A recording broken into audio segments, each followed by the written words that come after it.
Ladies and gentlemen, I'm going to call this meeting to order. I'm going to start with a short prayer, and Councillor Crick's going to do that for us. Lord, we thank you for this opportunity we have to live in such a great place in Canada, and just for the MD of Bonnyville. Thank you for all the staff and the residents that live here.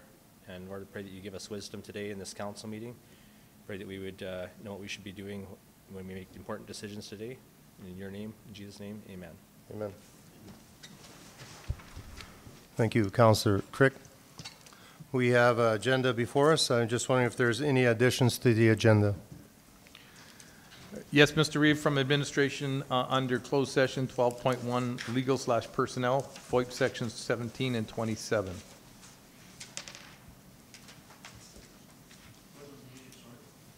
FOIP section 17 and 27, legal and personnel.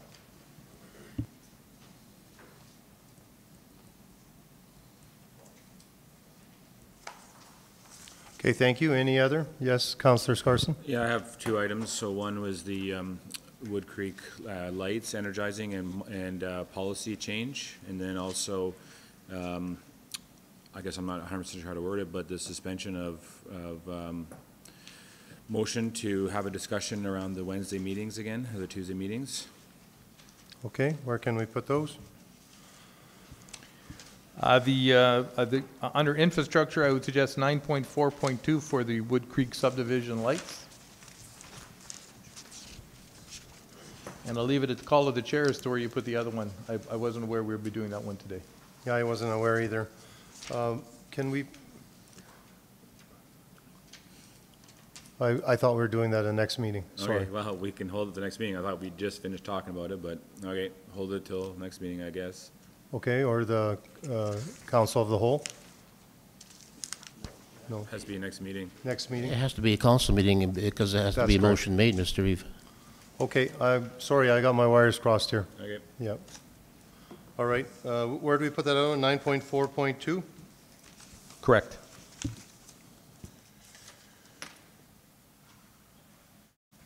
Any other additions? Are we, Oh, are we go ahead. discussing the policy on that as well? Well, I think it's just a motion to bring the policy back. I don't know. I think it's a motion to bring the policy back. Is that right? I guess there are two questions with the Wood Creek subdivision. One is the energizing of the lights fairly quickly, and the second would be to have council review the policy regarding energizing lights in subdivisions. Okay, So thank you. it'd be probably two separate motions, but one would be for the energizing of the current lights, and the second would be for to bring the policy back. Okay, thank you. Is that clear? No? Okay, go ahead. No, it's just not clear because that's not the question you asked. Yes. Yeah, it is. Oh, I thought you asked about the date change. Yeah, he did, but I got my wires crossed or something because I thought we were doing that the next meeting, and we had a talk, and then I'm not too sure what happened, but we'll do it next meeting. Okay, thank you. Okay, Councillor Slipton? Yeah, just the lights, like, it's an emergent item, like, it's, unless it's emergency, is this an emergency, this emergent item? I'm just asking for my understanding of all this. Well, is an emergent item meaning it's an emergency? Is that? I don't think that's the definition, is it?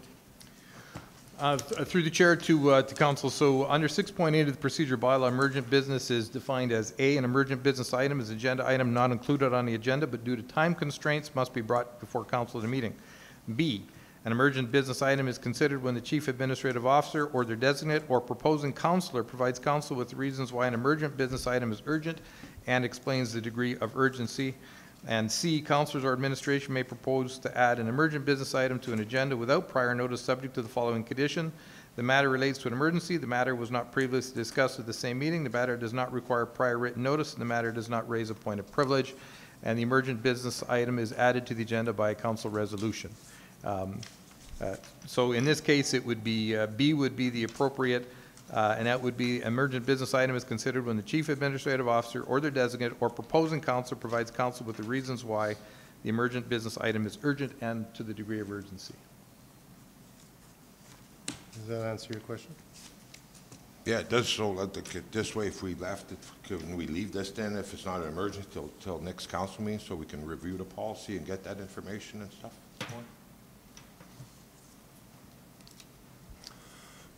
I guess we could do a vote on council if we can bring this forward or not. I don't think it's that big of a deal. It's not that, You know, Mr. Reeve, we're spending more time deciding if it's an emergent item than we would discussing the item. would you like a vote, Councillor Sipchak, on this? Okay. Anybody else? Okay, we'll leave it in, if that's okay. Okay, who made the motion to adopt the amended, or did anybody? Okay, thank you, Councillor Kraviak, for making a motion on adopting the amended agenda. Any other discussion on this? Seeing none, I'll call for the vote.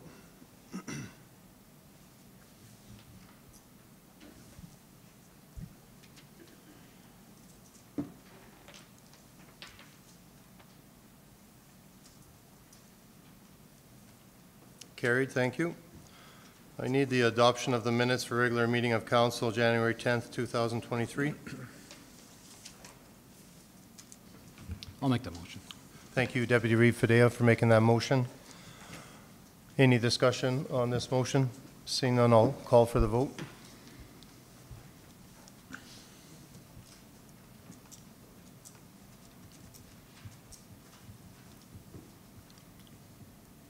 That's carried. Guess we'll go to 6.1 bylaw.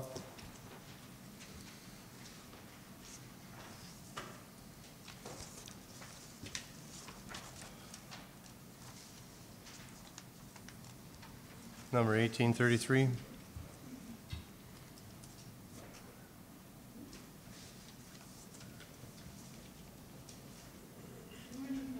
Morning.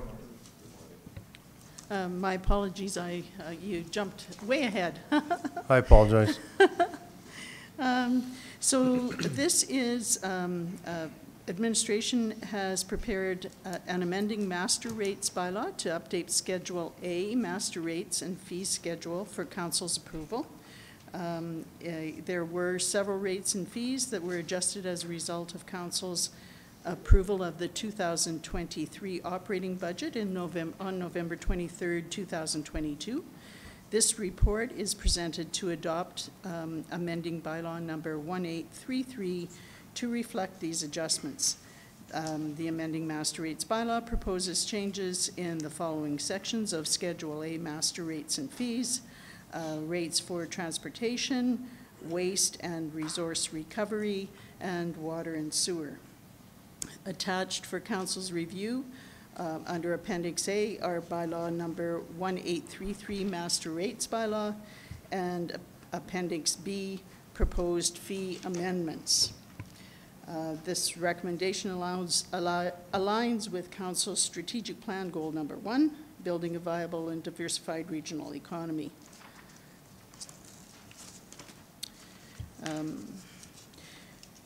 So there is no cost implication associated with this recommendation, and administration is recommending that bylaw number 1833, being a bylaw of the municipal district of bylaw number 87, or Bonnyville number 87, is to amend the master rates bylaw be given first reading. Thank you. Councillor Crick. I'll move first reading. Thank you, Councillor Crick, for making a motion that, on behalf of council, that bylaw number 1833, being a bylaw of the municipal district of Bonnyville number 87, to amend the master rates bylaw to be given first reading. Any discussion on this, gentlemen? Yeah, well, I don't, Mr. Reeve, sorry, I don't agree with charging for fire services, so I can't support this. Is it any possibility we can remove this section out of the master's bylaw, the fire protection services, or no?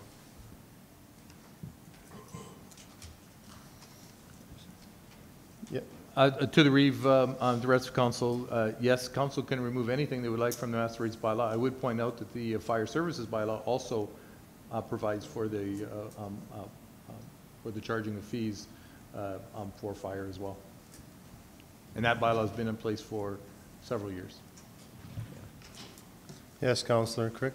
The changes to this master rates bylaw aren't, there's no changes to the fire service charges on this bylaw. It's just, it's the water, sewage, and landfill tipping fees. That's it, so. Councillor Scarson? I was just gonna kind of say the same, but so it's coming up, what's different about the one that's coming up here with the fire charges? The one that's on is to talk about the policy. So right now, we have a fire services bylaw that allows for the charging of fees for fire services. The master rates bylaw actually includes some of those rates, and that's been longstanding in the master rates bylaw for a while, and Councillor Crick is correct, there are no changes to it. The policy is really in terms of how we would implement that and what that would look like. It's not uncommon, for example, we have a land use bylaw, but we have a bunch of land use planning policies that the land use bylaw supports. This would be no different. We have a fire services bylaw. We're now just creating the policy by which we would support that fire services bylaw. And of course, the master rates bylaw are the actual numbers that we would charge for those things. Thank you, Al. Any other questions or comments on this motion? Okay, seeing none, I'll call for the vote.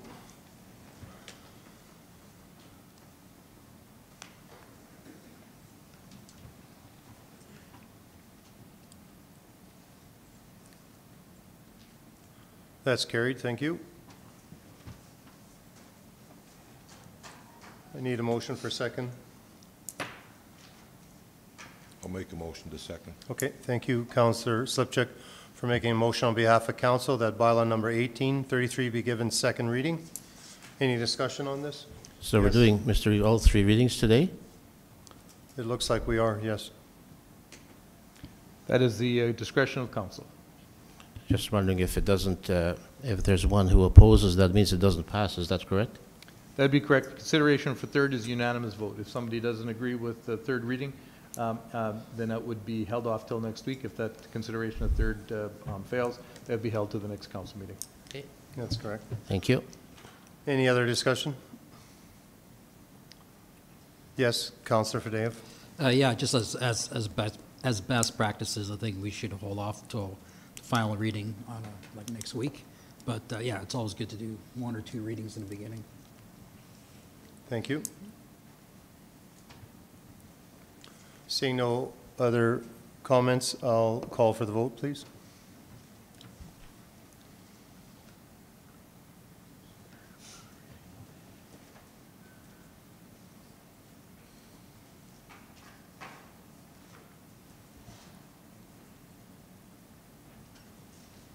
Carried, thank you.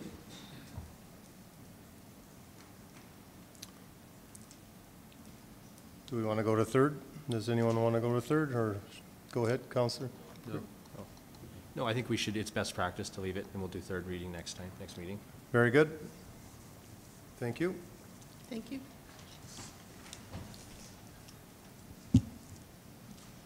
Six point two. Love the tie.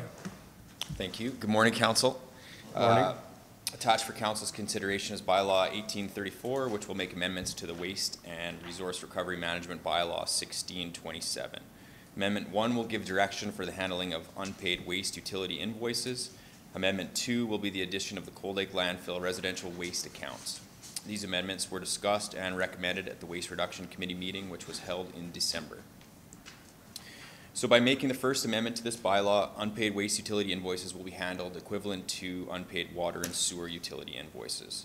As such, the MD of Bonnyville may enforce payment by adding the unpaid balance to the tax roll of the respective property.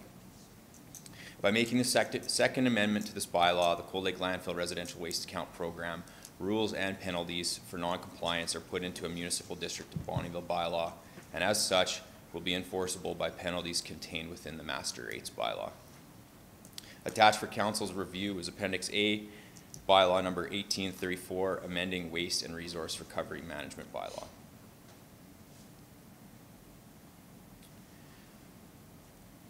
The administration recommended action is that bylaw number 1834, being a bylaw of the MD of Bonnyville number 87, to amend the waste and resource recovery management bylaw, be given first reading. Okay, thank you. Yes, Councillor Swaggart? Yeah, I'll make a motion for first reading. Thank you. Thank you, Councillor Swaggart, for making a motion on behalf of council that bylaw number 1834, being a bylaw of the municipal district of Bonnyville number 87, to amend waste and resource recovery management bylaw, to be given first reading. Any discussion on this? Seeing none, I'll call for the vote, please.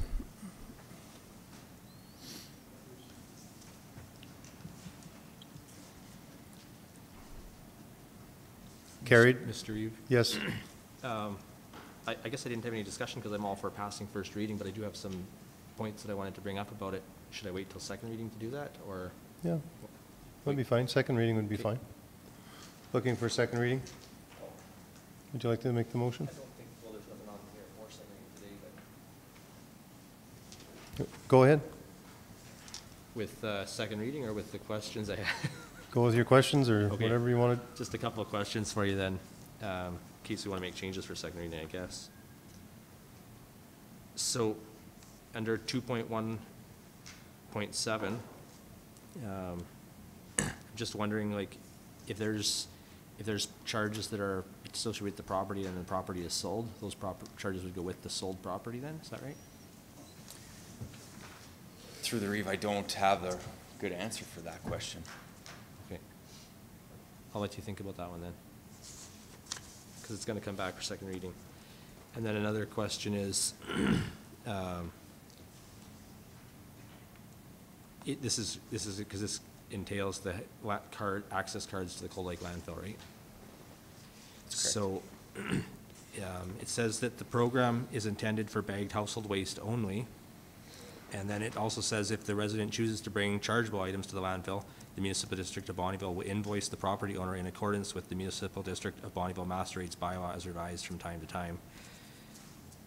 Do we have the ability to make it so those cards could only be used for household garbage? And the reason I ask is I just wonder if it's just an extra administrative burden to have, like, people can just go and pay their own bill at the landfill. And it in the paragraph before in 3.12, it actually alludes to that.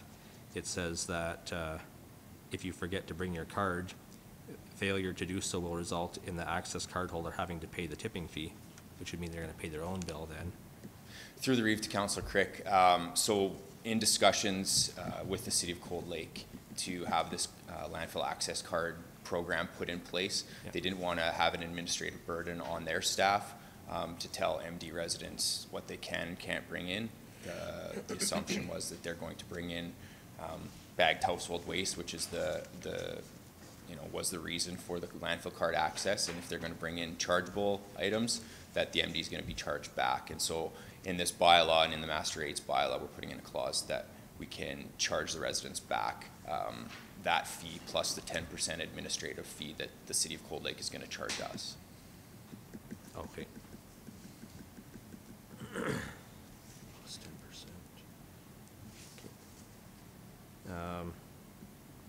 Yeah, and then also it talks about it having a 10% charge added to an unpaid bill at the end of the month, which I guess it's my understanding that could result in compounding if people continue to use it, but only once if there's, maybe just explain how that 10% works. Sure. Is that in regards to the Cold Lake landfill charges or just the charges in general for the utility accounts?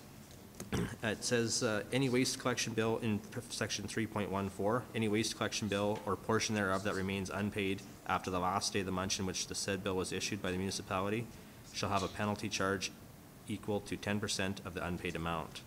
Okay, so so that part was taken from the bylaw 1666, which is the bylaw with respect to the water and sewer account penalties. Yeah. So there would be a 10% penalty charge on the outstanding amount and not on any previous penalty.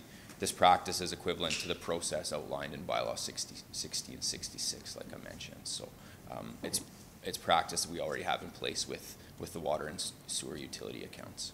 Okay. Okay.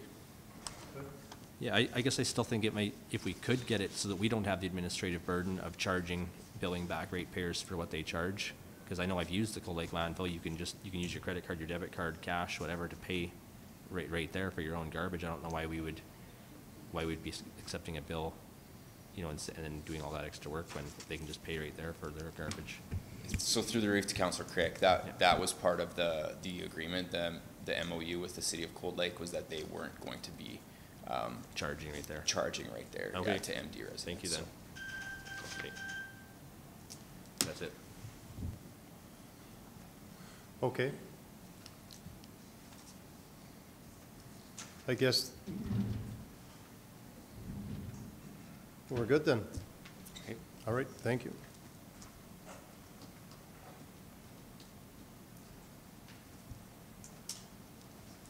On to 6.3.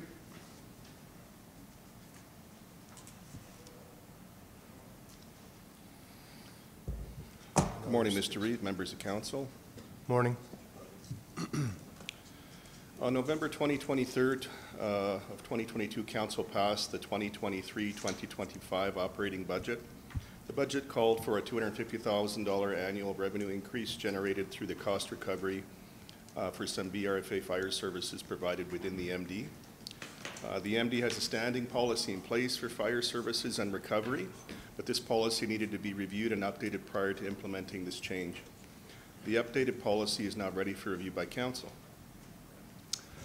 By comparison, the current policy lacks details on what process would be used to recover costs, when the process would be activated, by whom, and other relevant and necessary details and omissions. The updated policy spells out clearly what reporting lines must be used by the BRFA and the MD, who starts the process, who reviews the correspondence, etc. Ties in with our strategic plan of strong financial health, and there's references to the MGA as well as far as legislation. We're ready to answer any questions that council may have.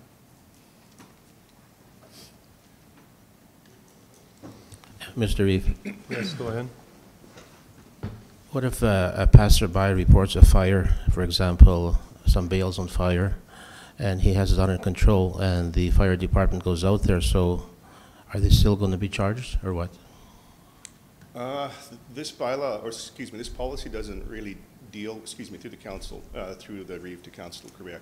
This policy doesn't deal with how the BRFA and when the BRFA responds to a fire. It just deals with the collection of cost recovery. So I can't really speak to whether or not they would, how they would respond to somebody phoning the BRFA. Another question, Mr. Reeve. So if the person only has, let's say, $10,000 worth of insurance, and they charge them $25,000, are they going to be charged the full amount, or is the $15,000 going to be waived, or what? So within, through the Reeve to Councillor Kuriak, in the new policy, the draft policy that we've submitted for review, there is a cost recovery section, and there is an appeals and special consideration section as well that allows the homeowner or the landowner to appeal the decision to basically have to pay the bill, and insurance as well. All those things come into that discussion. It's ultimately council's decision if that bill is going to have to be paid or not. There is a clause that allows council to make that decision. Okay, thank you, Mr. Reeve. One more question. In the policy, it also says may charge, so that means that they may not charge. So what does the may mean? It says it may charge, so does that mean they may not charge also, or what?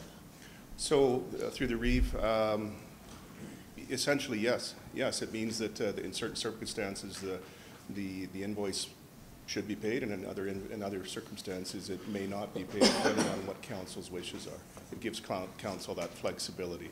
It doesn't say shall or must, it says may. It gives council the flexibility to make decisions. So, Mr. Reeve, what are some examples that they may not be charged for a fire? Mr. Reeve, members of council, to presuppose a litany of potential possibilities, if we were to add the word shall, I mean, we're going to discuss later today the energizing of lights policy, which has a shall, and the reason it's coming back is because it's not may, and because the administration had no policy discretion in that particular policy. This would allow policy discretion for those cases where somebody phoned in a fire, for example, or maybe there was something that was odd that a person should not be. But to actually come up with a series of what would take place, that presupposes a whole bunch of variables that we certainly couldn't answer. I'd also point out to council that this is not a new policy. This policy has been on the books since July 8th of 1993. All we've done is enhance the policy and add some procedures to it to how we would receive the information from BFRA, how we would work with the insurance company, how we would work with the resident, and give the resident an ability to come to council to ask for relief from a particular bill if they're either not insured or the amount that they're insured for is not enough to cover the cost of the fire, et cetera, et cetera. I'd also point out, as I did a minute ago, that charging for fire is also in our fire services bylaw, which has been a long-standing bylaw.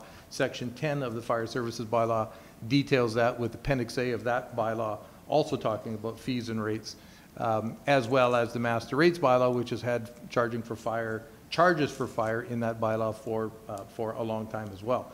This is an enhancement to allow us and to allow administration the procedure, if you will, as to how we would go about collecting that. Again, the fire suppression cost recovery policy 5C-001 has been on the books since July 8th of 1993.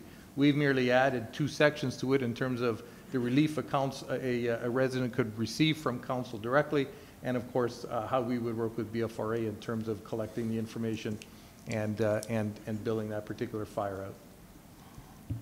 Yeah, but Mr. Reeve, we never did charge people for fire before, did we?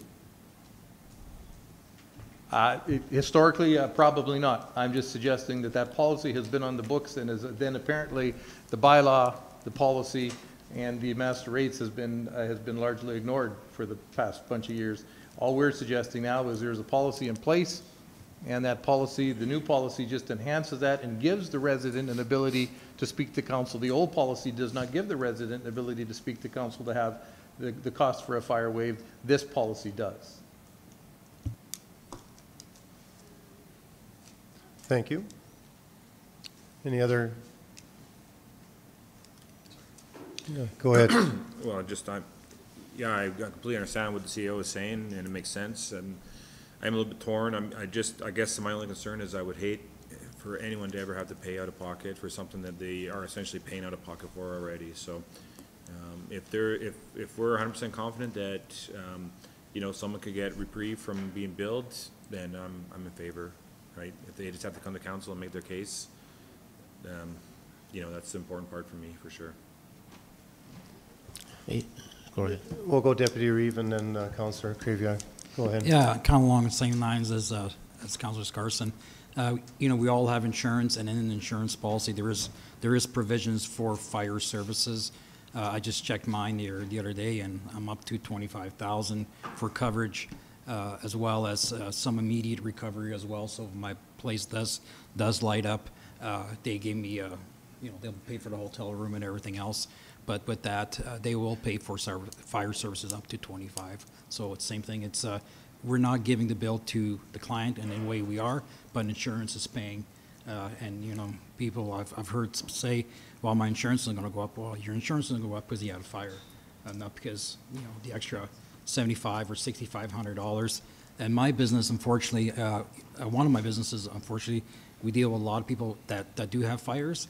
And that's one of the comments that they make is, I'm surprised I never got a fire bill from their insurance company.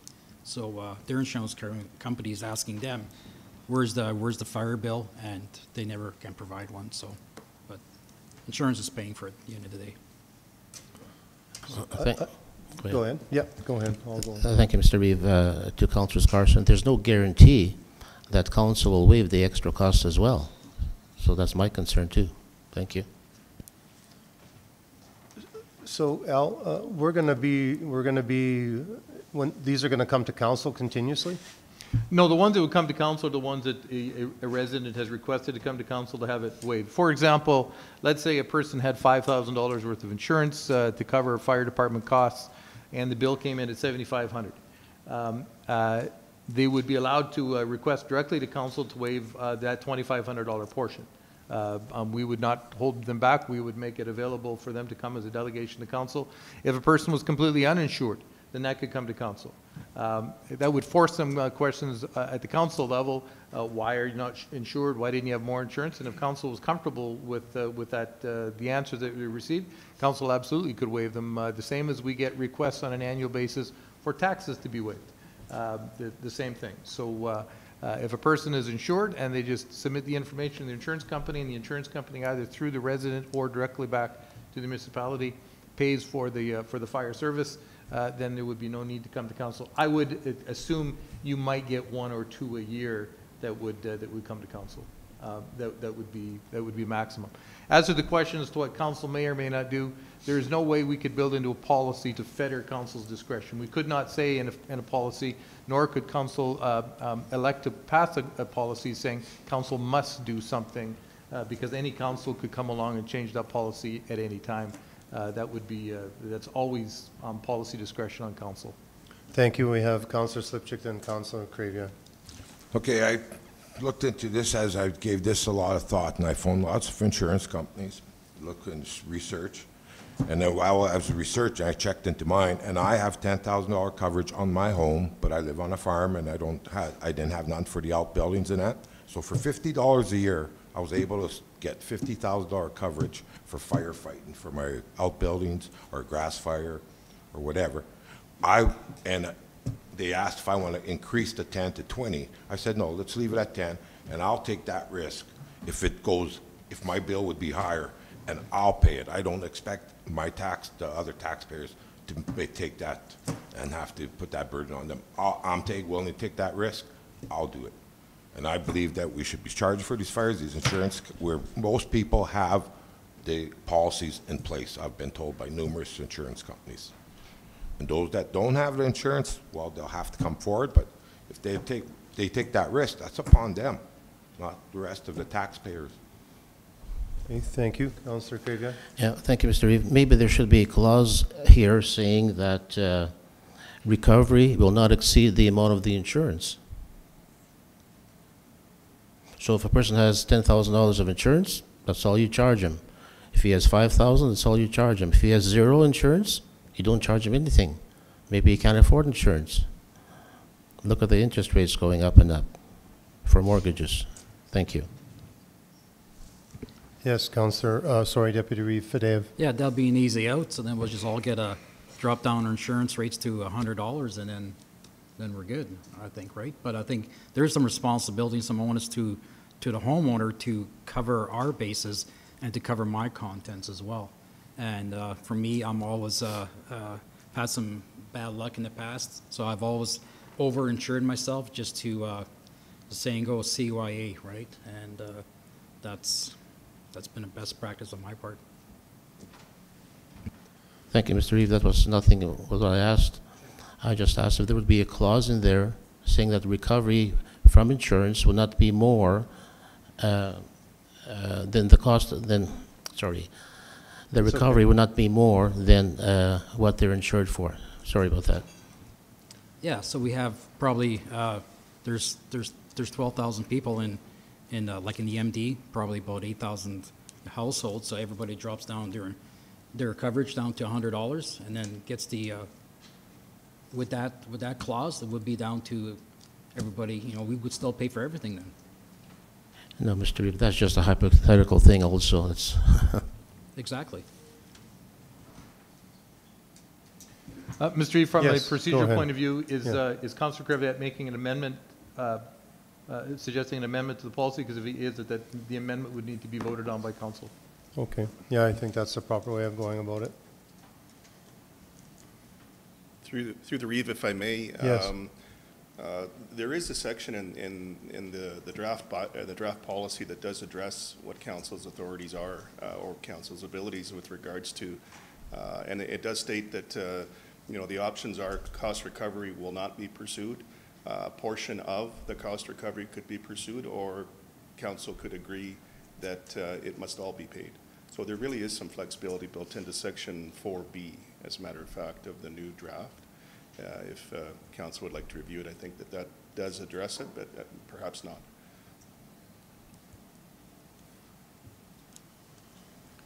Yeah. Yeah, Counselor Crick, and then That Counselor doesn't- Crevier. Go ahead. Through the Reeve, that section B there, does give council options, but it really doesn't address it the way Councilor Kubiak is requesting an amendment. It just gives us the options to whether we want to charge or not. But I kind of agree with Councilor Kubiak that the intent of this policy is to collect from insurance companies, so we should have it in the policy that that's what's going to happen. So through the Reeve to council, so if I'm understanding this correctly, if we were only going to charge to the level of a person has insurance, why would anybody in the MD pay the extra $50 or $100 a year to have their property insured for fire department services? I could see cooperators in town getting a bunch of phone calls before the end of the day to reduce their insurance to zero. That's the whole point, why would anybody maintain fire department insurance if the MD is not going to charge anything for it? This whole policy, that amendment essentially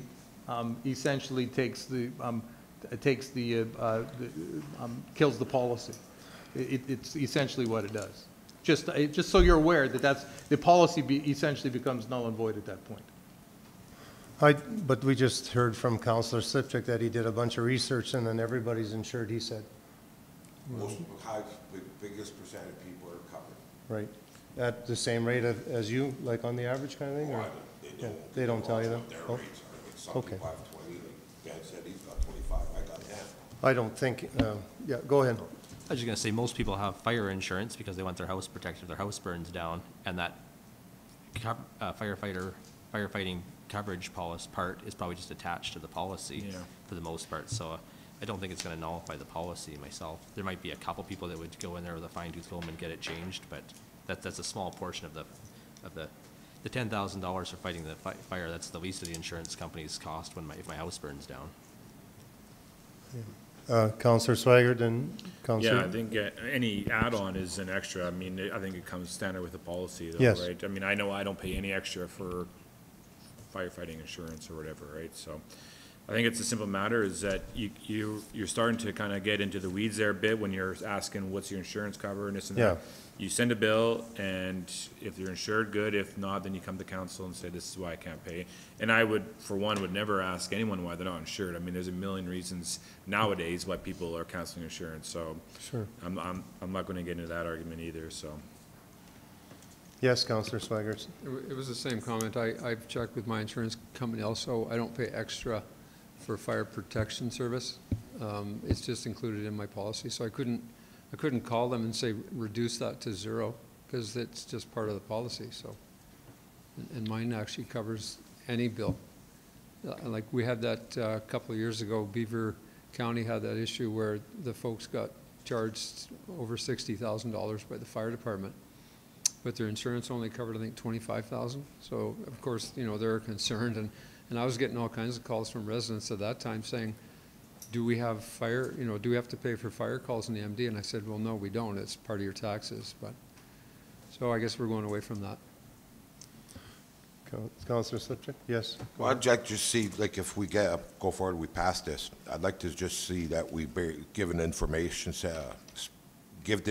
out for the residents, letting them know, aware that they check their insurance policies if they have insurance, so we're aware that, and that they're aware we're going to be charging for fires if we pass it. If we can inform them through our newsletters or whatever way. Yeah, that's a good idea. Yeah, Counselor Scarson, then Al. I'm just curious, like, so why does this have to be an MD policy? Wouldn't this be a BRFA policy? And are they gonna be charging for, you know, in Cahiwin and Bonneville and First Nations, all that kind of stuff? Or is it just MD? Like, why isn't it a BRFA mandate to charge? Through the Reeve to Councillor Scarson.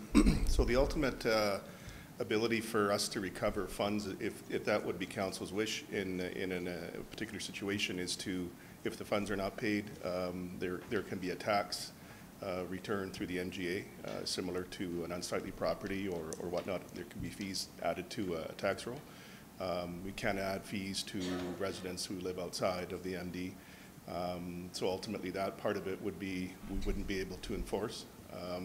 Additionally, this policy is for MD residents. and the other agreements that the BRFA may have with other communities to provide fire services.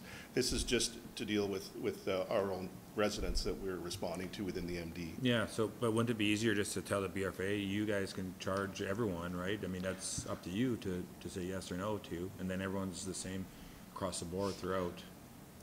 Through the REIV, it can be structured both ways. This is this was most closely mirrored what we already had in place, which was, as the CAO has said, we've had a standing policy in place for quite some time. We just haven't really exercised it. This is really just polishing it up so that we have the ability to follow council's wishes, which was to comply with the budget. So, and maybe you don't know this, but so does the BRFA have a similar policy that they don't apply to, like? Under the fire services bylaw, as the CO said, section 10, there is a cost recovery section in the BRFA, in the fire services bylaw. However, that is still our bylaw. The BRFA does not recover funds of residents. They do get into that a little bit on the highways with the province in terms of motor vehicle collisions and that kind of thing, but not to residents. That's not how it's structured. So if I could address it, so BFRA is essentially our contractor. And they provide us a service. We pay BFRA a requisition on an annual basis to provide that service. And all we're trying to do through this is recover some of the requisition through insurance dollars to offset our fairly large contribution to the fire service.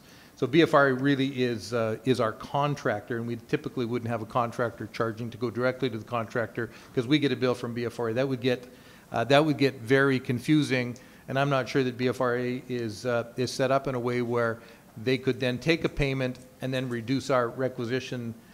They also have no ability in terms of addresses or contact information for people. Some of that information is under the Freedom of Information and Privacy Act, that we have information on contact landowner information that BFRA would not be entitled to. So it essentially serves the same purpose, but it comes back to us who we pay our requisition to BFRA, and then we offset our cost at the other side from whatever revenues we generate through the collection of those. BFRA does currently charge for motor vehicle accidents. They do send out bills for motor vehicle accidents, and so they do that at that side. Whether the town of Bonnyville or any of the First Nations around that BFRA services, whether they want to do the same, that would be entirely up to them. This is specifically for the MD. Mr. Gandolfi is absolutely correct. This is just an enhancement of a current policy. We have this policy in place. We've just added 2 sections to the policy in terms of how we would go about doing it. Thank you. Yeah, Councillor Swaggart. I'll just add a little bit to that. So the town of Bonnyville does not charge, and neither does the city of Cold Lake.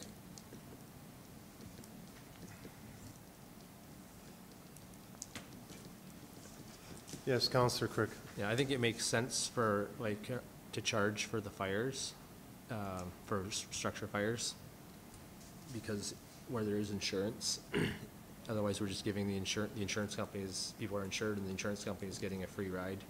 We're essentially paying for them to run away with a bunch of extra money, essentially. So, but I do think we should put an amendment in there to, I'm not sure how to word it just now, but in regards to what Councillor Krivak was saying there, so that we're not charging people that don't have insurance.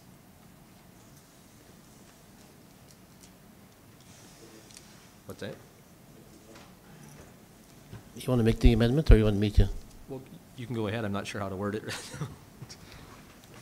Yeah, well, sorry, I have to disagree, because, I mean, it would be so easy for me to say, I don't have insurance because I don't want to deal with the headache of having to look for this bill and send this in, and so, no, I'm not insured, so leave me alone. Is it going to be that easy to say no? I don't know. In section D of the amended policy, it says that, it talks about, okay, I'll just read it here. Following a fire loss in the owner's claim of lack of insurance, so I guess proof of insurance status at the time may be requested, but how do you prove that you don't have insurance? Easy, you say no, I don't. So then there's, anybody could just come in and say that anyways. Yeah. Yes, Mr. Reeve, I'm not going to make the amendment because it'll be defeated anyway. Thank you. okay. Any other discussion, or does someone want to make a motion? Or was there a motion? There wasn't? Yeah, okay, thanks. I'll just make my last comment, Mr. Reeve. You know, I'm not in favor of it, but I'm not 100% against it. I just don't want it to end up in council's, you know, we're going to get these, and they're going to come to council as we get other, you know, residents for taxes or whatever, and we'll just have to deal with it as they come in. But kind of the way it is and the way it has been with council is it's, you know, depends on how you feel at that day or whatever. Some people you turn them down and some you don't, and I just don't want to have to get into that kind of battle where you're trying to weed through all these issues. Do you have insurance? Don't you? You know, why don't you want to pay it? Blah, blah, blah. I don't know. It's just, I wish it was more black and white, and it's not. Yes, Councillor. So we go forward with this, Mr. Hogan. Is there, like, what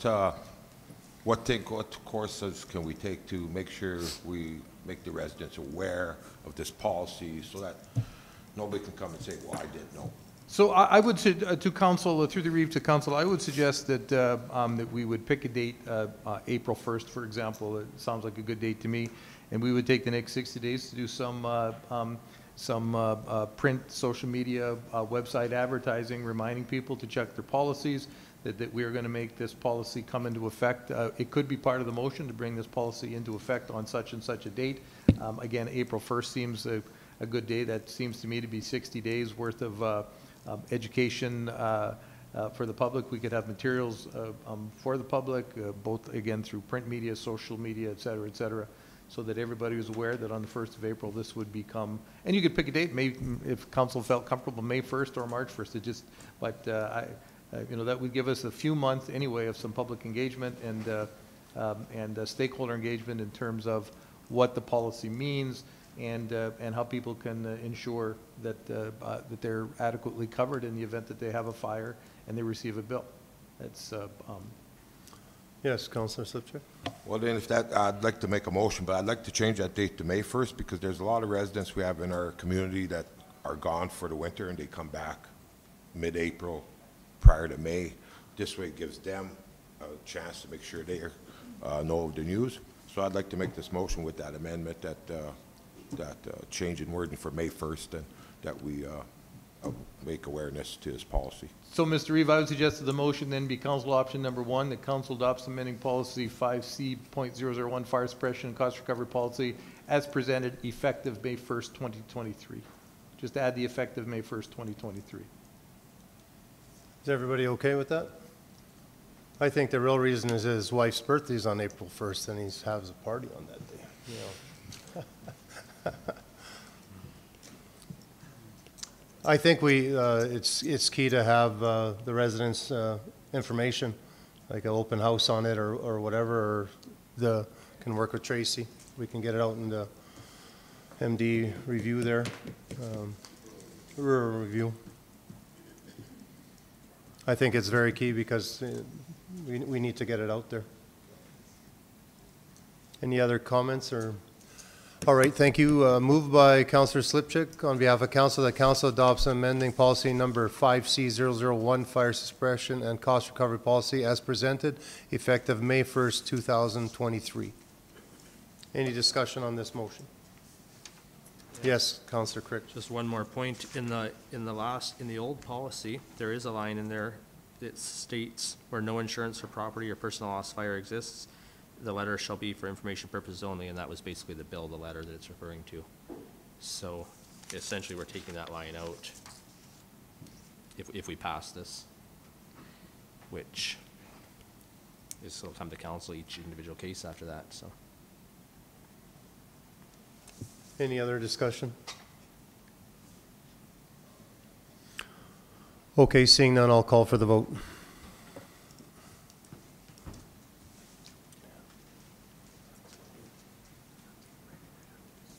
Yeah. It's almost 10, isn't it? Okay, that's carried. Thank you. I think we're going to take a break till 10 o'clock.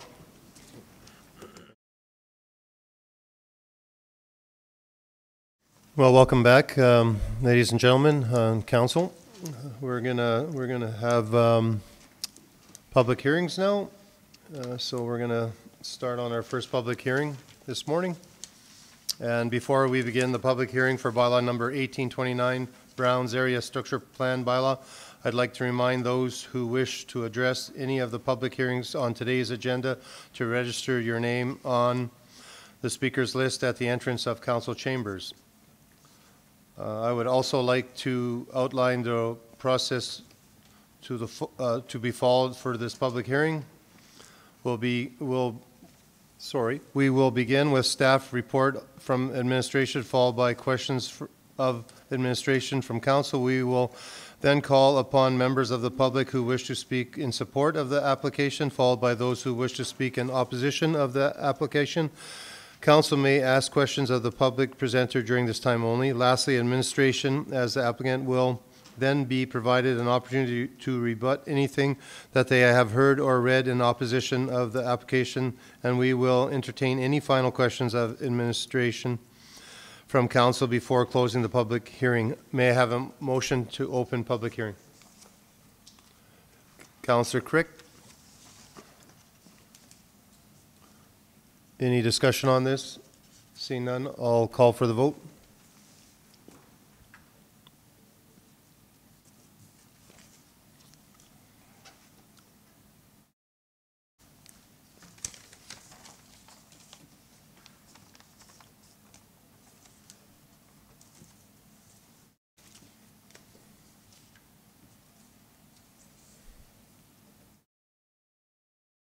Okay, that's carried. Thank you. I'm going to open this public hearing. Administration presentation. Good morning. Good morning. Thank you. Sorry, if we could just open Appendix A, please. And then if possible, could I steal a mouse?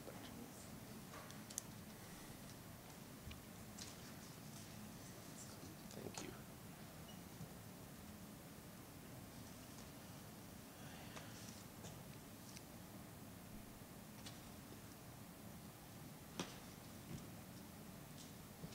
All right, so thank you, Reeve and Council.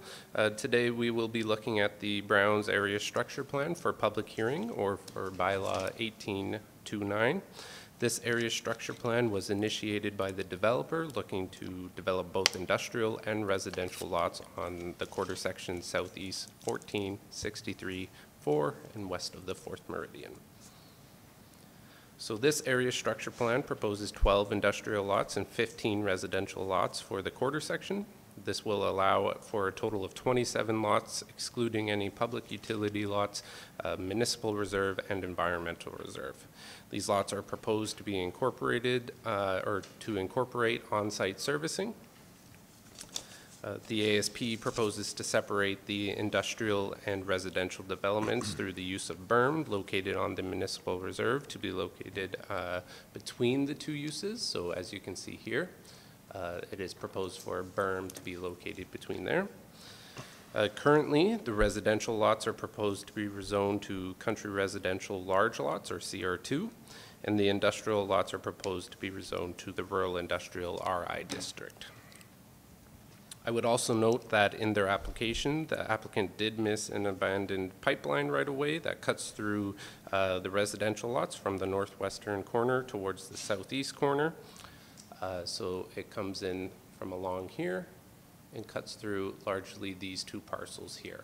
And that will be shown and through an amendment during second reading. As a result, the applicant will be required to ensure that there is sufficient building space within each of the affected lots and possible amendments. So regarding the designation, currently the proposed future land use map shows approximately 5.15 hectares of land designated for municipal reserve, 3.98 hectares of land designated for environmental reserve, and 0.35 hectares of land designated for public utility lots. The maximum allowable amount of municipal reserve from a full quarter section is 10% minus any amount taken for environmental reserve. Following the MGA, this allows the MD to take approximately 6.03 hectares for municipal reserve. So currently under the proposed designation, we are over the allowable municipal reserve to be taken. Again, this will be amended prior to or at second reading or a proposed amendment, in which case public utility lot will be increased to consume this area and along here. That would bring us into the allowable municipal reserve to be taken under the Municipal Government Act.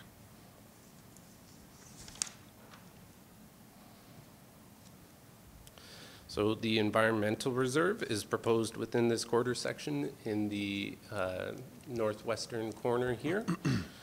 And it will act as a water drainage and be incorporated into the stormwater drainage plan.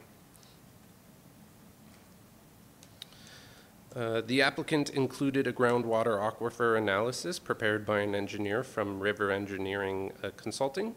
Under the Alberta Water Act, it requires that individual water wells located on each lot must have a minimum capacity to supply 1,250 meters cubed per year of water for household purposes. The report notes that testing was done on 2 wells located within the quarter section, and based on the results, each proposed parcel should be able to provide a water well that can safely withdraw the required amount under the MGA, or under the Water Act, sorry. So drainage generally flows to the west and south through the quarter section. Under the ASP, the plan is to allow drainage to the west utilizing ditching, a stormwater pond, and the existing wetland area to be designated as environmental reserve. There is a stormwater pond currently located to the north, roughly in this location at the moment. And it is being proposed that the stormwater pond currently there be moved to the south to aid in controlling the flow and release of water as it drains west as part of the stormwater management plan. So the new location for the stormwater pond would be here. There are proposed trails to be located within the ASP area. Specifically, they are proposed to follow the municipal reserve and the environmental reserve. So along here and around the environmental, and then also along here.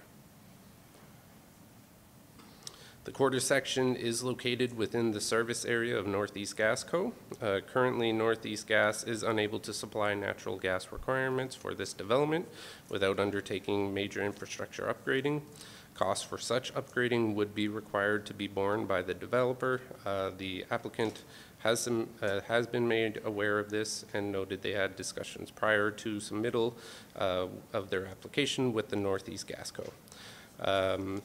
I have reached out to Northeast Gas as well to have discussions with them and to see if they could provide a cost estimate or scale in terms of what those kind of upgrades would be required. And they have yet to get back to me regarding that.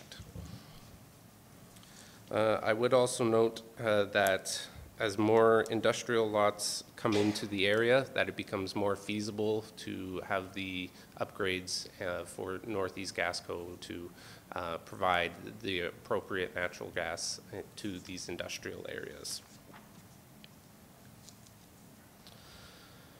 So a traffic impact assessment was submitted with the application. It details the traffic flow, count, and direction expected to occur because of the proposed development. The TIA indicates that a sufficient increase in traffic would result from the proposed development, and as a result would require upgrades to the Highway 892 and Township Road 632 intersection. So this is Highway 892, and this is the township along the south there. There was an initial meeting held with Transportation and Economic Corridors, or formerly Alberta Transportation, regarding their requirements and the possibility of highway access. while final comments have not been provided, as they have not had their engineers look at the traffic impact assessment at this time, they did provide some initial thoughts and notes. They noted that the existing direct access to Highway 892 may continue until such a time as the highway is upgraded and then must be removed, and at which point all access should be onto Township Road 632. So currently there is an access, I believe, roughly around here, and they're saying this can be maintained, and then once the highway is upgraded or expanded, then it would need to be removed, and then all access would have to be off the Township Road. So as a result, they did note that it would be, they recommended that the cul-de-sac ending here should be extended south onto the Township Road to continue to allow the industrial access to be separate from the residential access. So that may be a change that you will see proposed for at second reading.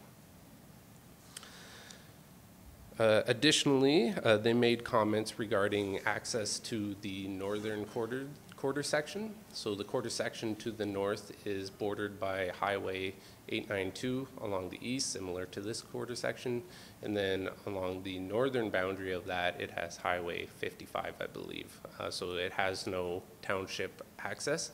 And as a result, Transportation and Economic Corridors noted that they would like to see access from somewhere along the north to provide access to the Township Road, so that if the northern quarter section is developed, that they do not have to, we do not have to purchase land or have a sort of hiccups where AT does not allow access to the highway, and so they can come down and access that the Township Road. So as a result, again, at second reading here, you may see some options recommended either as caveats on either side of these parcels. That land may be taken at such a time as needed to allow access there. So that way the industrial traffic can move through here and eventually down to the Township Road. So those are just some of the changes and discussions that have been had with Transportation and Economic Corridors. In terms of comments, Alberta Forestry and Parks noted that they have no concerns. Synovus noted that their pipelines will need to be, right-of-ways will need to be maintained, and that there should be a 30-meter distance that they would like to see. However, based on AER's required setbacks, we can build technically right up to the right-of-way, but that is something we always like to have a discussion with the pipeline, so that development is not right next to their infrastructure. TELUS noted that they have no concerns. Northeast Gas Co. noted that they were unable to provide natural gas requirements for this development, specifically for the industrial section. Transportation and Economic Corridors, as noted before, noted the removed access from the highway and preferred access from the northern quarter section. Pure Environmental, who is located, the industrial site located just north of this, did not provide formal comments. However, they did call in and express concerns regarding the possibility of noise impact on the residential portion of this proposed ASP. However, their concerns were alleviated when mentioned that there will be a berm along the both sides here to alleviate the noise, and then additionally that noise retention barrier would be put in place, a fence of some sort or possibly a berm along the northern portion as well, to help separate that the uses between residential and industrial, and to alleviate that noise concern. We also did receive a letter from an adjacent landowner which raised concerns regarding the noise, the increase in traffic, and the availability of water, the impact of lights on their property, and the impact on their property value. So just to touch on some of those points, there was a groundwater analysis submitted with the application, as I mentioned, and it meets the requirements, the ASP meets the requirements of the Water Act in that each lot proposed is able to provide the allotted amount per year. In terms of lights and noise, as I mentioned, there is to be a berm located all throughout here, which should help alleviate some of those concerns. Of course, there's still the possibility of noise and lights getting over there, and it wouldn't be a perfect solution. In terms of traffic increase, the intention, again, is to have the industrial traffic located and pass through here, whereas the residential traffic would be largely maintained through here. And so with that, if you have any questions, I'd be happy to answer them at this time. Thank you. Councillor Swaggart?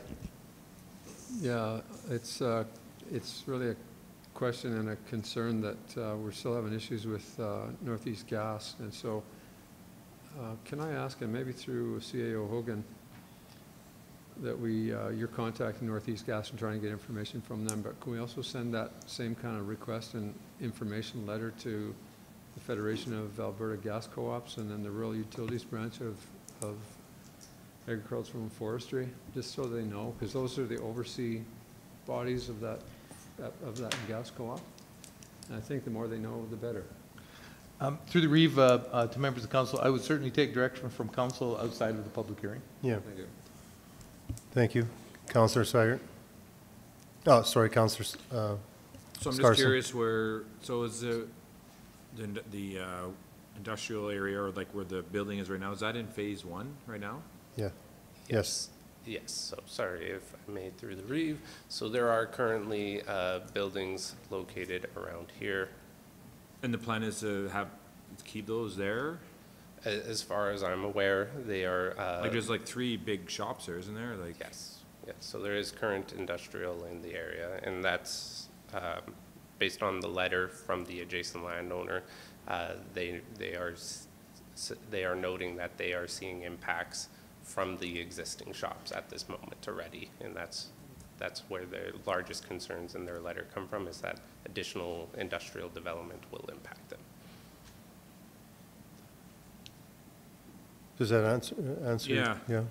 Yeah, okay, so then, I'm just looking at the map here with the shop, this picture must be pretty old then, eh? Because I think there's a couple big shops in there that aren't on this picture even. Are they in allotted lots right now, or? Sorry, no, it's all one quarter section beyond this,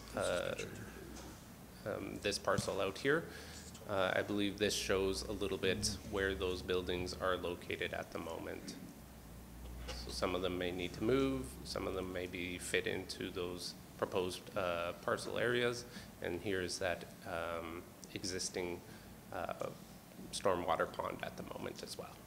So this provides a little bit more clarity as to the current location of the buildings. Okay, and then, I'm just looking for this last screen here. So so the plan is, these are all industrial lots then? Like, So if you. like sorry. what, I guess I'm wondering with the purple Yes, so the purple is for industrial. These and the would all yellow's be, country residential. yeah, and then these would be all country residential. The intention at the moment is to be zoned as country residential CR2 or large lots, to provide them ample space and the possibilities for home-based businesses. And again, there's the intention to separate the uses through the use of a berm located within what is right now designated as the municipal reserve. So all throughout here, a berm would be put in place to separate them. Thank you. Okay, Deputy Reeve Fadeev? Yeah, thanks, Ms. Birch. So in regards to having a country residential right next to a commercial, I have a couple in close to Cold Lake, they're like that, and a lot of the complaints on that are, I guess, the light pollution and also like a lot of the dust. So how are we going to alleviate those problems later on so that the MD is not on the hook for this, since they're all knowing that there is going to be something like that? And my second question for clarity is, with Alberta Transportation and when they move the entry and exit, will they require expansion lanes on 897 to come in and out of there as well? And on whose dime is that going to be? So through the Reeve, at the moment through the TIA, it did not note expansion lanes. It just noted an upgrade to the paving, I believe, of the intersection.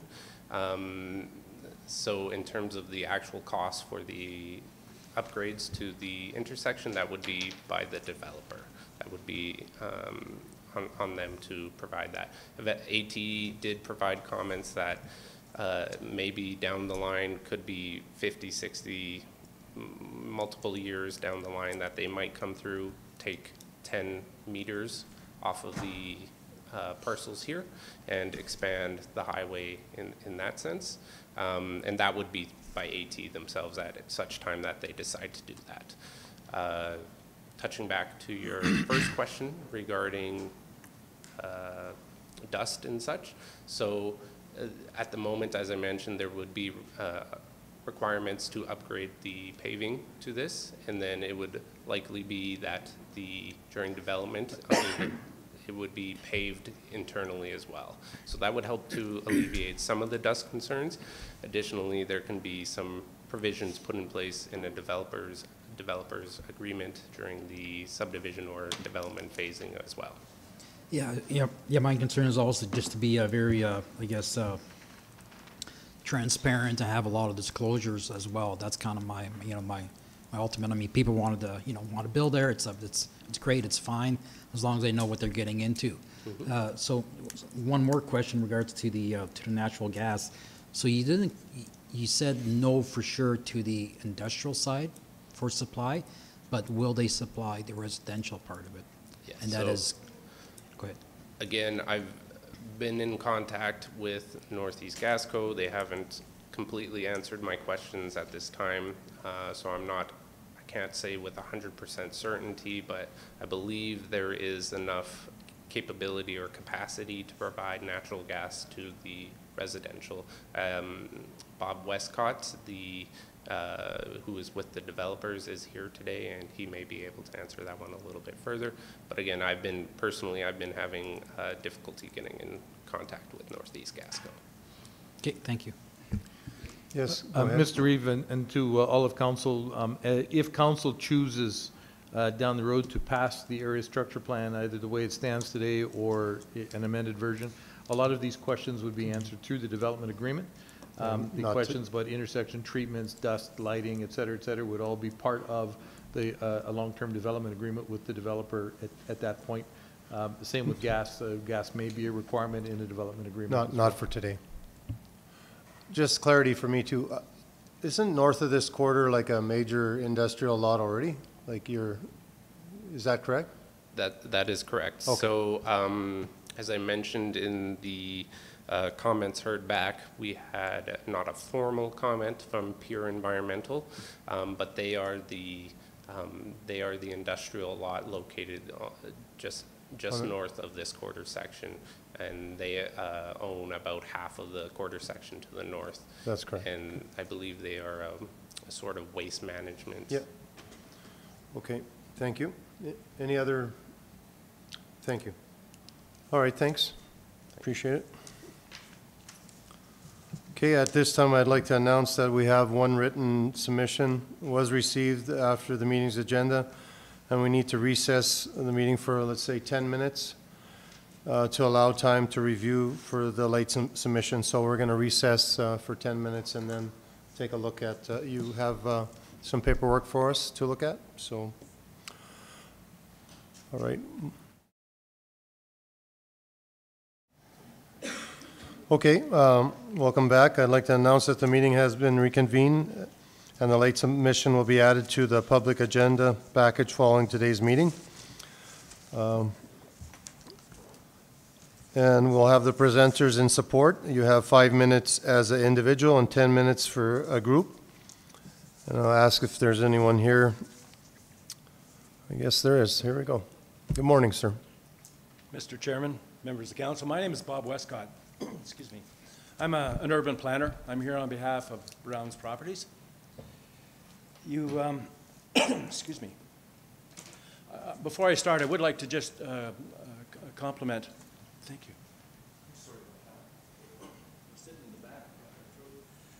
I would like to commend staff for the comprehensive nature of their earlier presentation. I think they covered an awful lot of ground. I would like to say just right at the outset that we started our conversation or discussions with the MD staff about 2 to 3 years ago. Excuse me. The initial discussions related around the existing planning policy that was in place relating to development within the MD, as well as we talked about the terms of reference. In other words, the structure around how we would move forward with the preparation of the area structure plan. We identified several of the technical studies that would be required to offset or to complement the development of the ASP and to provide some of that background information that we needed to resolve some of those technical questions.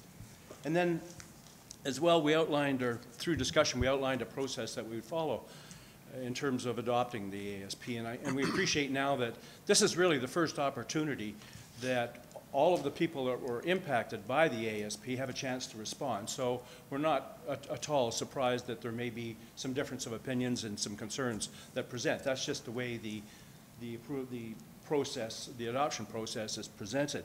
I would like to say, however, Mr. Chairman, that over the past 2 years or so, we've experienced nothing but support from your staff. And when I say support, if there was a question raised and they didn't have the answer, they went and they found it and they got back to us quickly.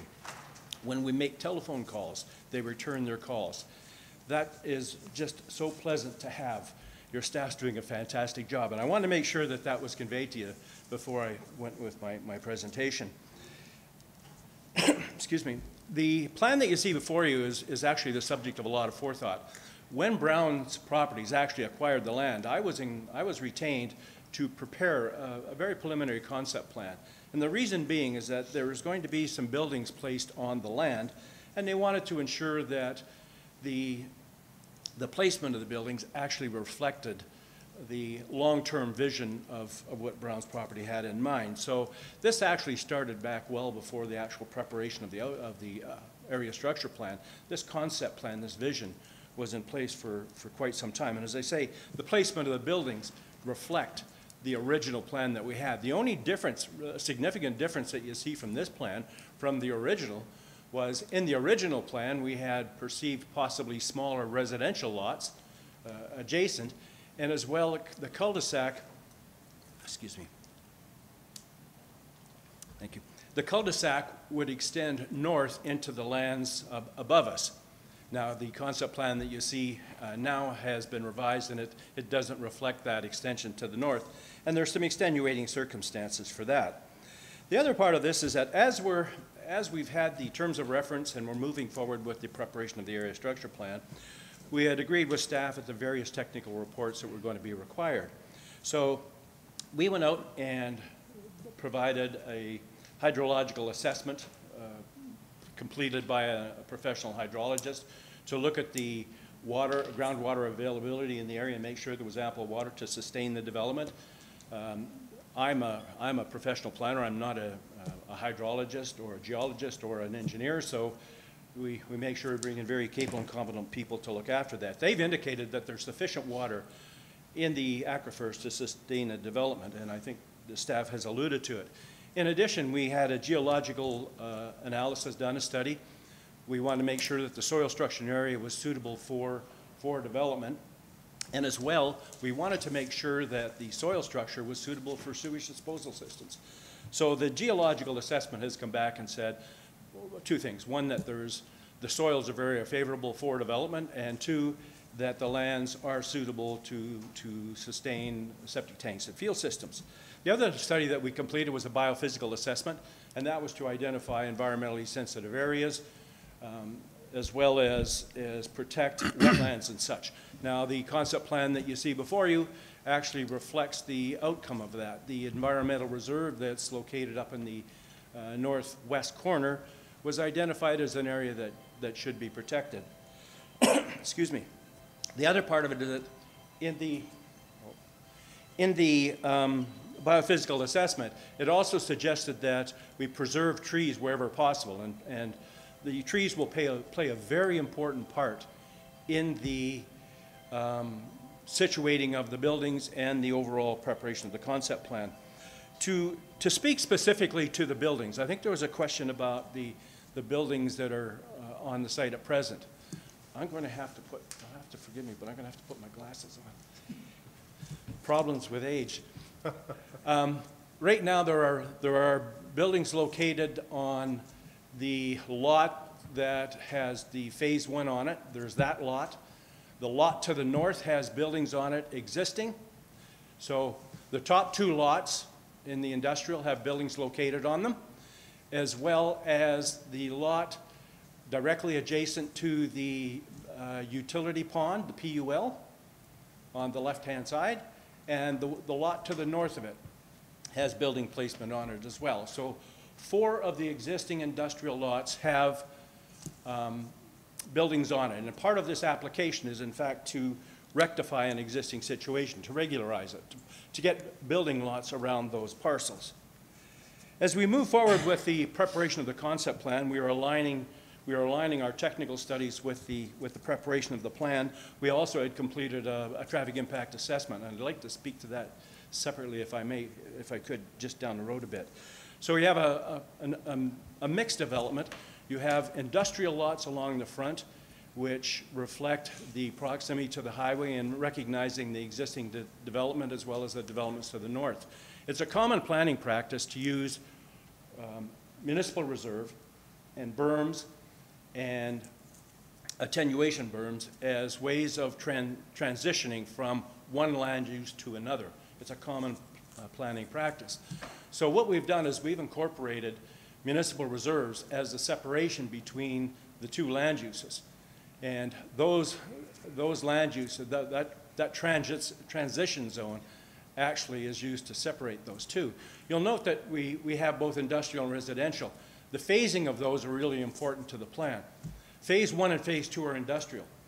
The reason for that is that allows us time to go in and to construct the berms, to plant the additional vegetation, to create the attenuation berms and sound barriers that we need. And that takes time to do that. The other is that we wanted to make sure that the industrial land use was established before the residential, because you want, in the terms of the transparency, you want people to understand that they are coming to an area that has an industrial component to it. Then when we look at the residential component, staff has made reference to the fact that we're creating large lots. And the reason why we're creating large lots, the original plan that I had prepared had smaller ones. The large lots are for a specific purpose. We know from talking to people that there is a need for a larger lot for a person that has, the electrical business, the electrician, the plumber, the fellow with the backhoe, the skidster, perhaps a fellow with a gravel truck. There's a need for land, for residential parcels that have sufficient land to accommodate a shop so that they can have their businesses at home. They may store, there may be some limited storage as well. The other part is that it also reflects and complements the parcel to the south, which is already existing. That's a separate CFT and is actually not part of the area structure plan at present. And I would like to go into that just in a minute. So the noise attenuation berms are a very important part of it, as well the pathways that are within the municipal reserves are a key element as well. Excuse me, I mentioned the fact that there were buildings. There are buildings in the industrial area. There's also a residence that is within the quarter section that is directly east of that existing certificate of title. That residence that's in the yellow is owned by Brown's Properties, and it serves as the residence for the construction crews. So there's in addition to the industrial, there's a residence located on the lot right adjacent to the municipal reserve and that existing residence. Excuse me, if you look at when you're looking at your map, you'll see that there's there's a heavy tree stand that exists on the parcel. So when we're talking about isolation and trying to create separation between land uses, again, the trees play an important part of it. This design reflects the fact that the trees are protected wherever possible, and the residential placements, when you look at the layout of the land, will be within the trees. That's the logical place to put them. So that's an important factor when you're considering if there's a conflict in the area. Now, staff has mentioned again as well the existence of pipelines. There are 2 pipelines that we know of, 2 existing pipelines. The ones to the west, excuse me, our understanding is the Enbridge line, and that's active, and we've done what we have to do to protect it. Enbridge has acknowledged that, in fact, the dedication of the reserves protects them, and they're happy with the plan. The one thing in the referrals that we weren't particularly pleased with, and we excuse me, I think we indicated that to staff, is that the pipeline company is saying, we want to be advised and determine what is located within, I believe it's 30 or 50 meters of our pipeline. To us, that's the role of council, that's the role of the MD, not of the pipeline. So when we're looking at the area structure plan, we'd certainly be prepared to make an amendment that would reflect the fact that the pipeline exists and that they should be consulted. But we don't think that they should be able to decide whether something's developed or not. That's really the role of the municipality. So we have the pipeline along the left, and it's operational. The other pipeline, which comes in from the east and is down just on the south cul-de-sac, we have correspondence from Cenovus, and they've indicated that that is scheduled for removal, for abandonment in 23-24. And we were aware of that when we prepared our plan. So again, part of the phasing reflected the fact that, excuse me, when it comes time to go to the south with the industrial, that pipeline will be gone. So if there's road construction required, you're not having to deal with a pipeline crossing or all of the other things that are associated with it. So we felt that an important factor. That is to be scheduled to be eliminated 23-24. The third pipeline, and staff again referenced that in the presentation, was a line that we haven't reflected on this particular plan. And the reason being is that in our consultation with Alberta Environment, excuse me, Alberta One, they show that pipeline as being abandoned. So we've had conversations with Repsol, who are the owners of that land, or the owners of the pipelines, and they've indicated, yes, it is abandoned, but is it physically removed? No. And we've been in contact with them. They've gone through a series of staff changes, and we hope to have a written response, a written confirmation that that line is now gone. Even though it's showing in the Alberta One as being abandoned, we want to make sure that that's looked after. The other thing relating to pipelines would be the gas co-op, and if I could, I'd like to speak to that a wee bit later. The other part was the transportation. We have an existing access to the site just on the bottom of the second lot up on the top. I think staff had kind of indicated closely where it was. That's an existing access point. The traffic impact assessment acknowledged it, indicated it was well developed. In fact, Alberta Transportation has indicated that it's well developed. In the referral process, Transportation has indicated that we could retain that as until such time as 892 is redeveloped. So that reflects the quality of the approach itself. Excuse me, sir. You had 10 minutes. We're at 13 minutes. So I'll give you a couple more minutes to finish it off. I'm sorry. Okay, thank you, Mr. Chairman. Yeah, sorry about that. Okay, I'll speak very briefly then. Okay. I guess there's a couple of things I should address. One of them is that there's a referral that's going to come from Alberta Transportation. Excuse me, there's discussion to be held with Transportation to resolve that. The first issue I wanted to touch on briefly was the gas company. We understand there's an issue with the distribution system. There's not enough capacity. it's very difficult to invest in a pipeline co-op that is stagnant, that's not growing. The only way to increase the distribution capacity and to improve the co-op is through new membership and the injection of new money. It's our intention to hook on to that gas co-op and purchase permits for all of these lots, both industrial and residential. The other thing that I just wanted to touch on very quickly was this letter that we just received as well. And with fairness, I think it's important that we do get a chance to comment on it, Mr. Chairman. I mentioned before that we had discussions with staff about the terms of reference. One of the things in the terms of reference was that we were to, we agreed that we would contact that landowner, the landowner that's of the separate CFT. We had asked if they want to participate in the area structure plan. There were, I believe, 3 meetings relating to it, and the owner indicated they didn't want to participate in the area structure plan.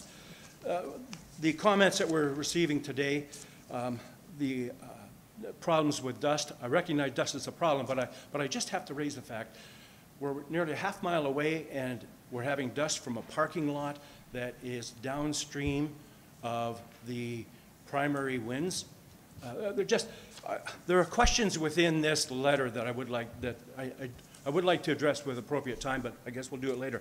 The one thing that I do want to say, though, is that I probably contributed to the rift between, if it's perceived as a rift, between the landowner and Brown's Properties. When we asked Brown's to contact the landowner and ask them if they wanted to be part of the area structure plan, they had three meetings with them. One of the things that was indicated, and I see that's in the letter, was that the landowner wanted the parcel to the west of them gifted to them because they felt that there was an impact on their property values.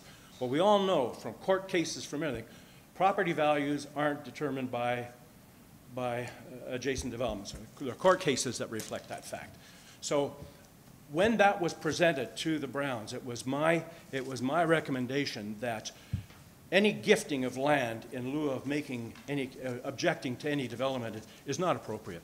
And so that simply couldn't happen. That was a non-starter. Okay, thank you, sir.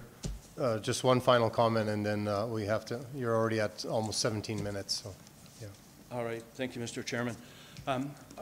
We have a chance, now that we have the circulation, Mr. Chairman, we would endeavor to have discussions with all of the parties that have provided concerns here, including the landowner that was the subject of this letter. There are lots of mitigating things that we can do to address the concerns that were raised in that letter. And we would have done it had we known them prior to this. Okay. Thank you, sir. Thank you, sir. Thank you for the water. Yeah, appreciate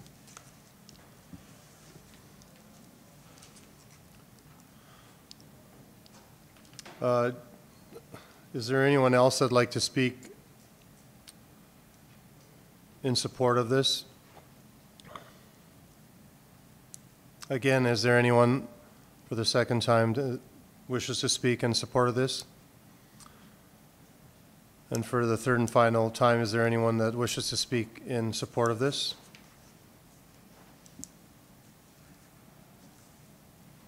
Okay, seeing none. Is there anyone that wishes to speak in opposition?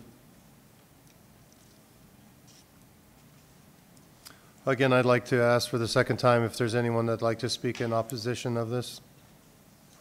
And for the third and final time, I'd like to ask if there's anyone that wants to speak in opposition of this.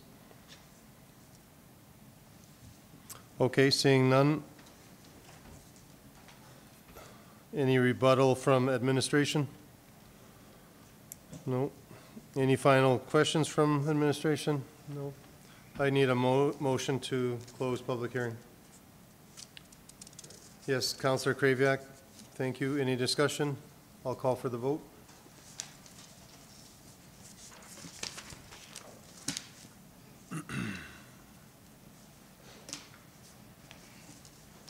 That's carried, thank you. Before we begin the public hearing for bylaw number 1817, roadways licensing bylaw, I'd like to remind those who wish to address any of the public hearings on today's agenda to register your name on the speakers list at the entrance of council chambers. I would also like to outline the process to be followed for this public hearing. We will begin with a staff report from administration, followed by questions by administration from council. Next, if there are attendees, the applicant will have an opportunity to provide a presentation, followed by questions of the applicant from council. We will then call upon members of the public who wish to speak in support of the application, followed by those who wish to speak in opposition of the application. Council may ask questions of the public presenter during this time only. The application will then be provided an opportunity to rebut anything that they have heard or read in opposition of the application, followed by the questions of the applicant from council only on the information provided during the rebuttal. Finally, we will entertain any final questions from administration from council before closing the public hearing. May I have a motion to go into public hearing? Thank you, Deputy Reeve Fideo. Any discussion on this? Seeing none, I'll call for the vote.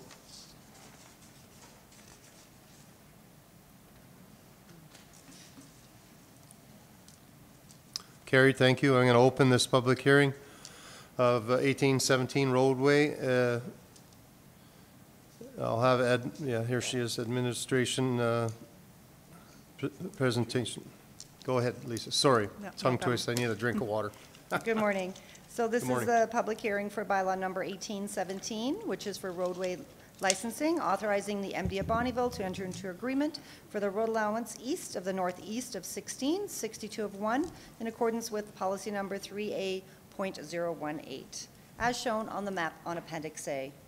Bylaw number 1817 is a renewal of an existing road allowance lease, bylaw number 1720, which our records show the applicants have been leasing since 2013. The applicants have applied to license a road allowance in order to be used for pasture and livestock grazing. Okay, thank you. Any questions for clarity? Okay, thank you. We have no written submissions were received for bylaw 1870.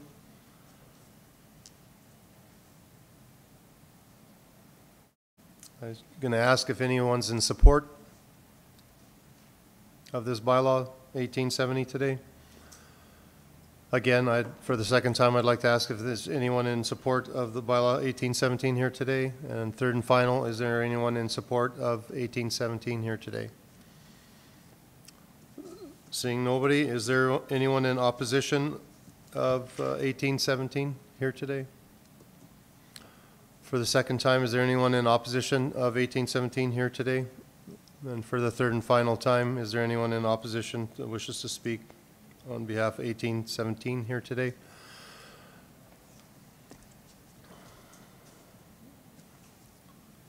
I guess there will be no rebuttal. Any questions? All right, I need a motion to close public hearing.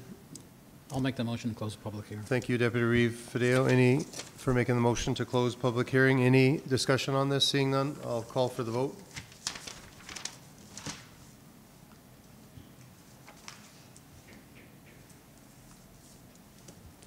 That's carried. Before we begin with this public hearing for bylaw number 1818 roadway licensing bylaw, I would like to remind those who wish to address any of the public hearings on today's agenda to register your name on the speakers list at the entrance of council chambers. I would also like to outline the process to be followed for this public hearing.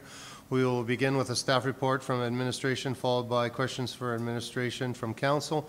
Next, if there are any attendants, the applicants will have an opportunity to provide presentation, followed by questions of the applicant from council. We will then call upon members of the public who wish to speak in support of the application, followed by those who wish to speak in opposition of the application.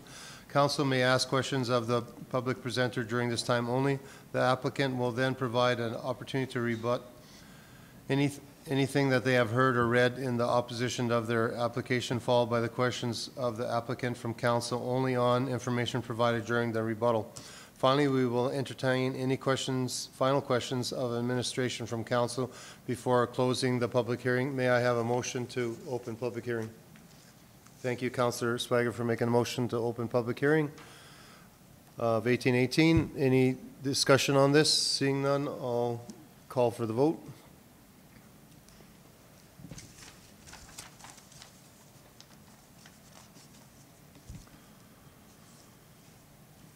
That's carried.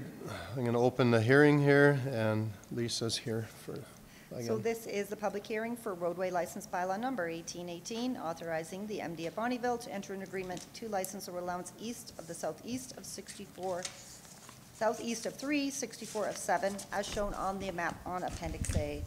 Bylaw number 1818 is a renewal of an existing road allowance lease bylaw 1729. The applicants have applied to license a road allowance to be used for accessing 2 existing well sites. Thank you. Any questions? Seeing none? Okay. I'd also like to announce that there was no written submissions that were received for 1818. At this time, I'd like to ask if there's anyone in support of 1818 here. Secondly, I'd like to ask if there's anyone in support of 1818 here. And for the third and final time, I'd like to ask if there's anyone that wishes to speak in support of 1818 here. Okay, seeing nobody, I'd like to then open it for the opposition. Is there anyone that wishes to speak against 1818? And for the second time, is there anyone that wishes to speak against 1818? And for the third and final time, is there anyone wishing to speak against in opposition of 1818? Seeing nobody. Any final questions? All right, I need a motion to close here, public hearing. Yeah, Councillor Crick, thank you for making that motion. Any discussion? Seeing none, I'll call for the vote.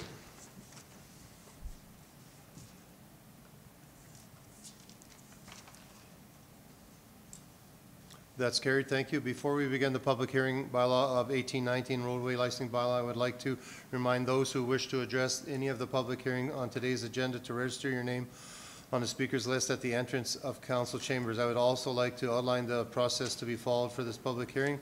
We will begin with a staff report from administration, followed by questions of administration from council. Next, if there are attendants, the applicant will have an opportunity to provide the presentation, followed by questions of the applicant from council. We will then call upon members of the public who wish to speak in support of the application, followed by those who wish to speak in opposition of the application. Council may ask questions of the public presenter during this time only. The applicant will then be provided an opportunity to rebut anything that they have heard or read in the opposition of their application, followed by the questions of the applicant from council only on information provided during the rebuttal. Finally, we will entertain any final questions of administration from council before closing the public hearing. May I have a motion to open public hearing? Thank you, Councillor Kraviak. Any discussion on this? Seeing none, I'll call for the vote.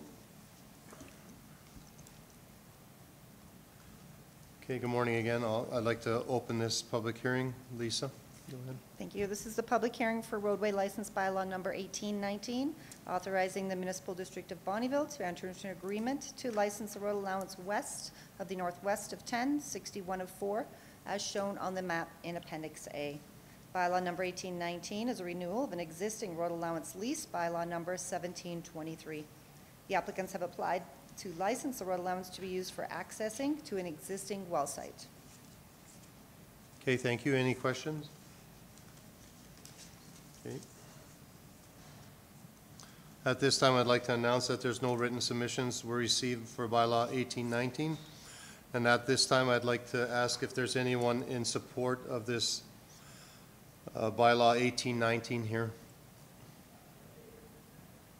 For the second time, I'd like to ask if there's anyone in support of 1819.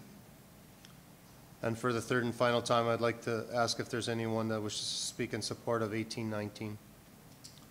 Okay, seeing no one, I'd like to ask at this time if there's anyone in opposition of 1819 that'd like to speak here.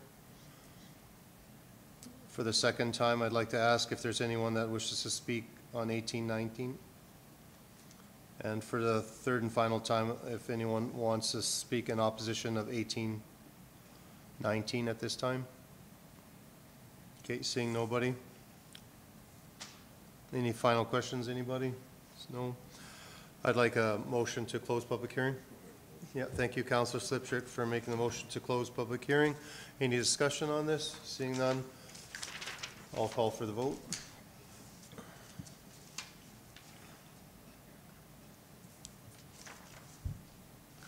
Okay, that's carried. Before we begin the public hearing for bylaw number 1820, license bylaw, I would like to remind those who wish to address any of the public hearings on today's agenda to register your name on the speakers list at the entrance of council chambers. I would also like to outline the process to be followed for this public hearing. We will begin with a staff report from administration, followed by questions from administration from council. Next, if they are in attendance, the applicant will have their opportunity to provide a presentation, followed by questions from the applicant from council. We will then call upon members of the public who wish to speak in support of the application, followed by those who wish to speak in opposition of the application. Council may ask questions of the public presenter during this time only. The applicant will then be provided with the opportunity to rebut anything that they have heard or read in the opposition of their application, followed by questions from the applicant from council only if information provided during the rebuttal. Finally, we will entertain any final questions of administration from council before closing public hearing. May I have a motion to go into public hearing? Thank you, Councillor Crick. Any discussion on this motion? Seeing none, I'll call for the vote.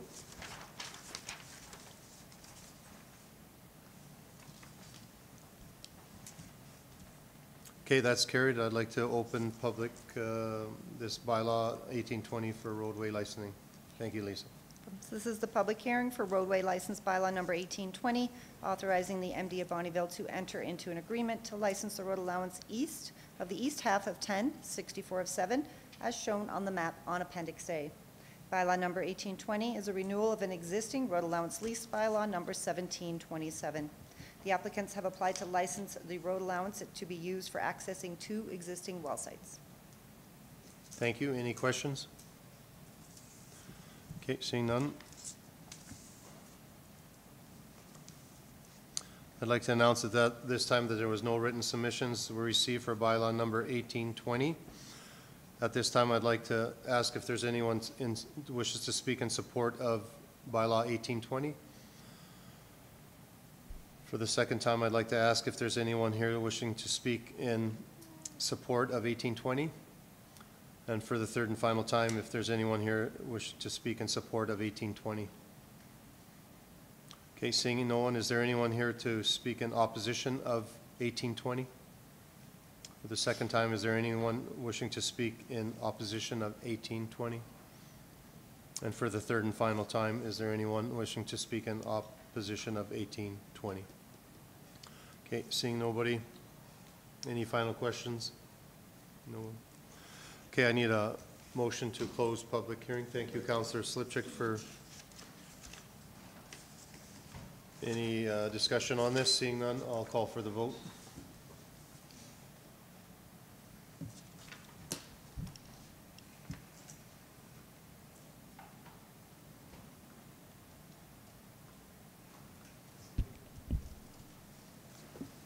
That's carried. Thank you. Before we begin with the public hearing for bylaw number 1821, roadway licensing bylaw, I would like to remind those who wish to address any of the public hearings on today's agenda to register your name on the speakers list at the entrance of council chambers. I would also like to outline the process to be followed for public hearing. We will begin with a staff report from administration, followed by questions of administration from council. Next, if there are in attendance, the applicant will have an opportunity to provide a presentation, followed by questions of the applicant from council. We will then call upon members of the public who wish to speak in support of the application, followed by those who wish to speak in opposition of the application. Council may ask questions of the public presenter during this time only. The applicant will then be provided opportunity to rebut anything that they have heard or read in the opposition of their application, followed by questions from the applicant from council only on the information provided during the rebuttal. Finally, we will entertain any final questions of administration from council before closing the public hearing. May I have a motion to go into public hearing? Thank you, Deputy Reeve Fideo, for making the motion to go in public hearing for bylaw number 1821. Any discussion on that? Seeing none, I'll call for the vote.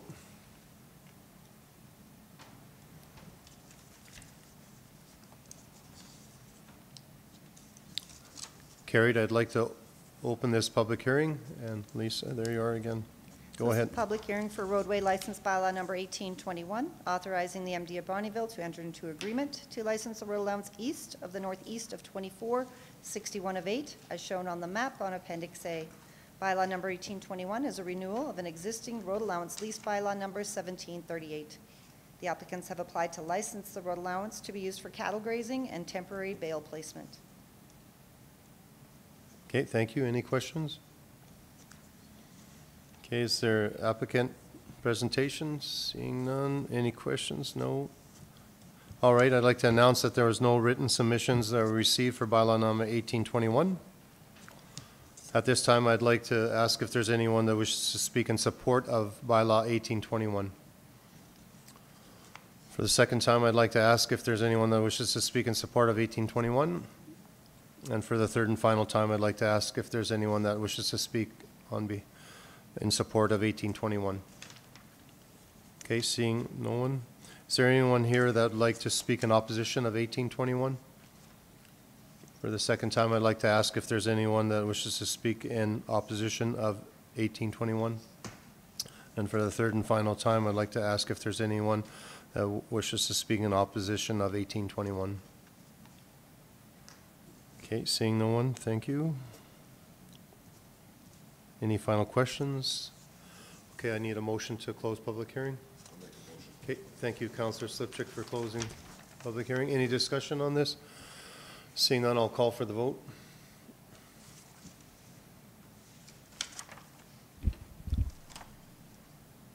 That's carried, thank you. Before we begin with the public hearing for bylaw number 1822, roadway licensing bylaw, I'd like to remind those who wish to address any of the public hearings on today's agenda to register your name on the speakers list at the entrance of council chambers.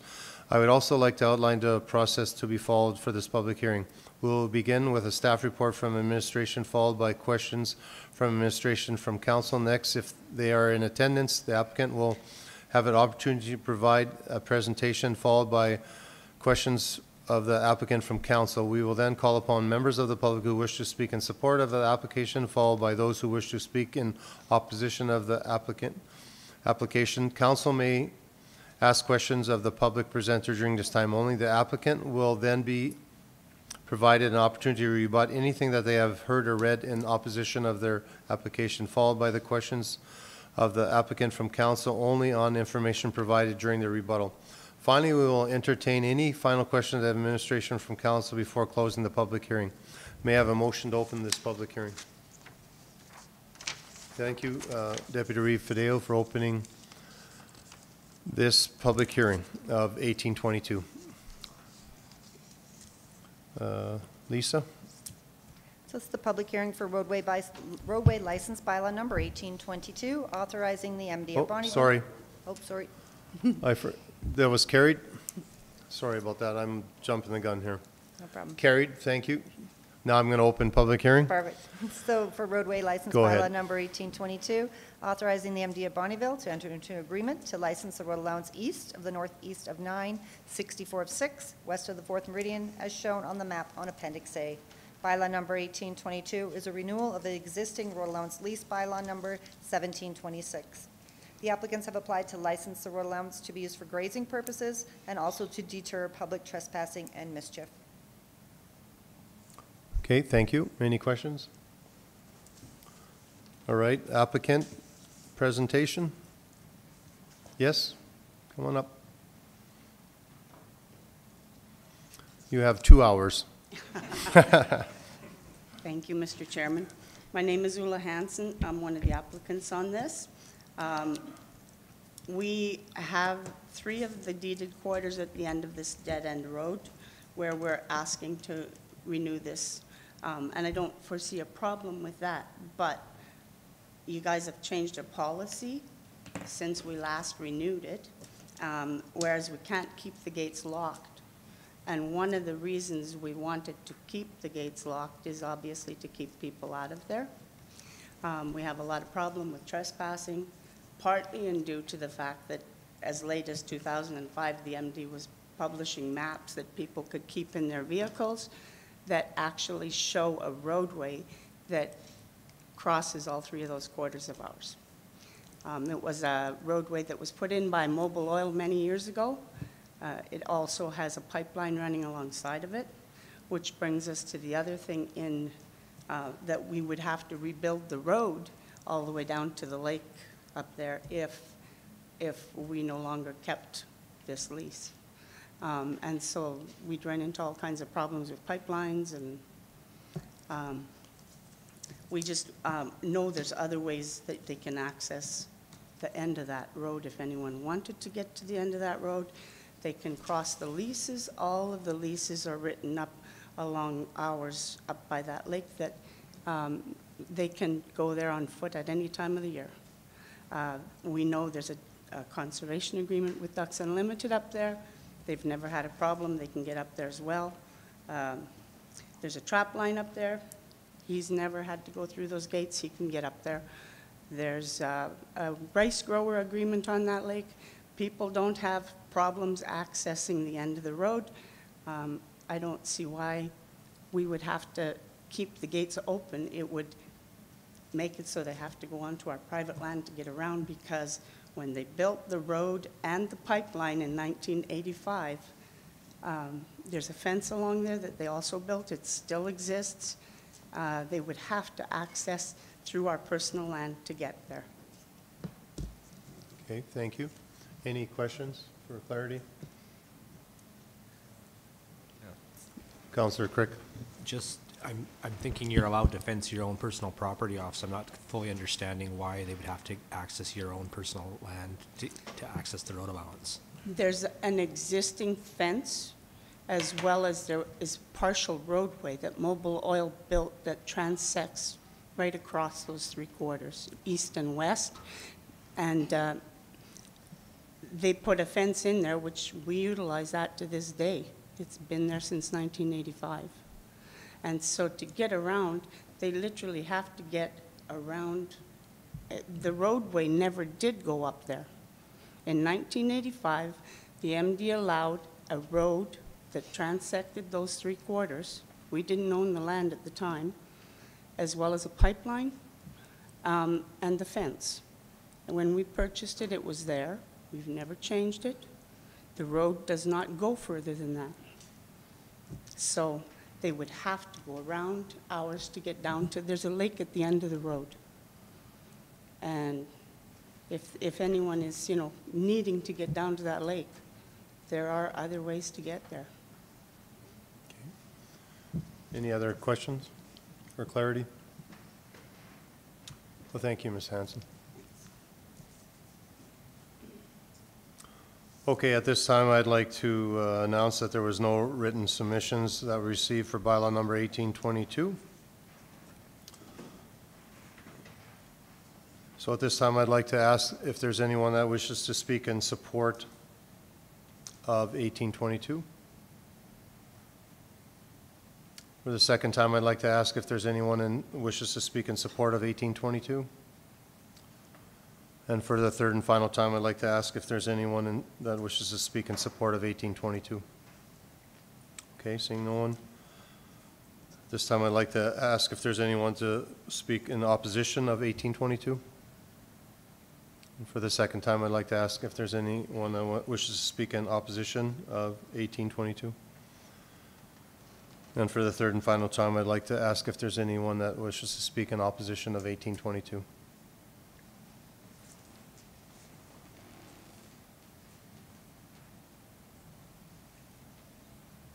Any other final questions from admin? No?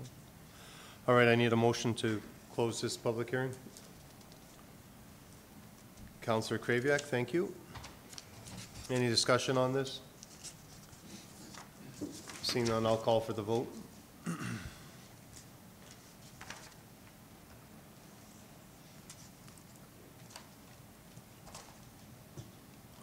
That's carried. Thank you. Before we begin with the public hearing for bylaw number 1823, roadway licensing bylaw, I would like to remind those who wish to address any of the public hearings on today's agenda to register your name on the speakers list at the entrance of council chambers. I would also like to outline the process to be followed for this public hearing.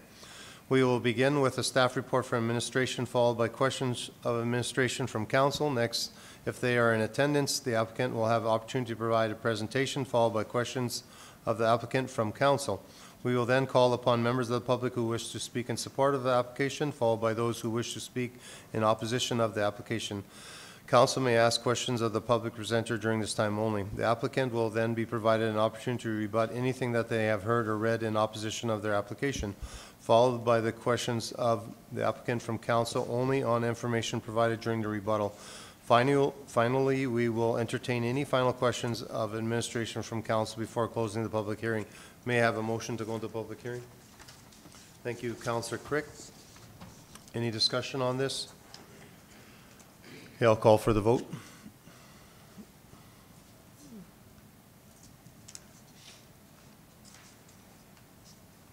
That's carried. I'd like to open the public hearing for bylaw number 1823. Go ahead, thank you. This is the roadway license bylaw number 1823, authorizing the MD of Bonnyville to enter into an agreement to license the road allowance west of the southwest of 3, 64 of 3, and south of Plan 032-3389, Block 1, Lot 1, as shown on the map on Appendix A. Bylaw number 1823 is a renewal of an existing road allowance lease bylaw number 1725. The applicants have applied to license the road allowance in order to be used for pasturing of cattle. Thank you. Any questions? Okay. Is the applicant, any applicant with a presentation here? No. I'd like to announce at this time that there was no written submissions that were received for bylaw number 1823. And at this time, I'd like to ask if there's anyone in support of 1823 here. For the second time, I'd like to ask if there's anyone that wishes to speak in support of 1823. And for the third and final time, I'd like to ask if there's anyone in support of 1823. Seeing none, I'd like to ask at this time if there's anyone in opposition of 1823. For the second time, I'd like to ask if there's anyone who'd like to speak in opposition of 1823. And for the third and final time, I'd like to ask if there's anyone that would like to speak in opposition of 1823. Is there any final questions for administration? No. I'd like a motion to close public hearing, please. Thank you, Councillor Swaggart. Any discussion on this motion for closing public hearing? Yeah, Mr. Reeve, just Yes. hang in there. We're almost done. Yeah. All right, seeing none, I'll call for the vote.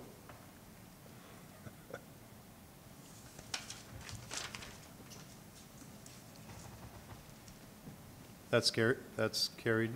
Thank you.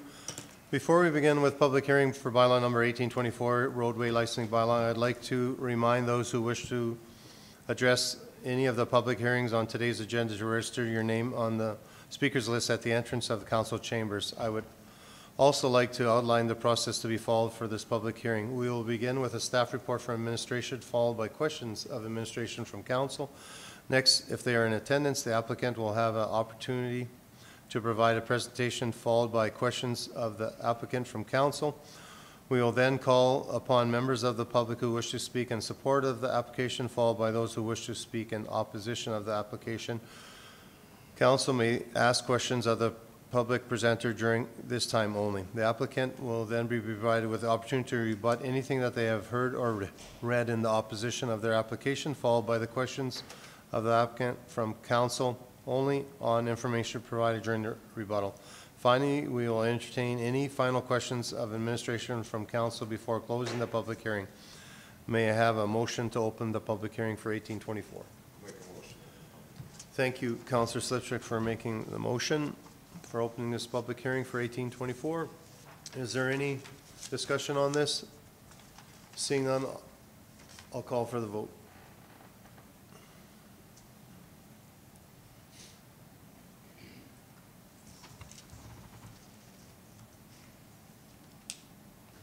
Carried. I'd like to open this hearing.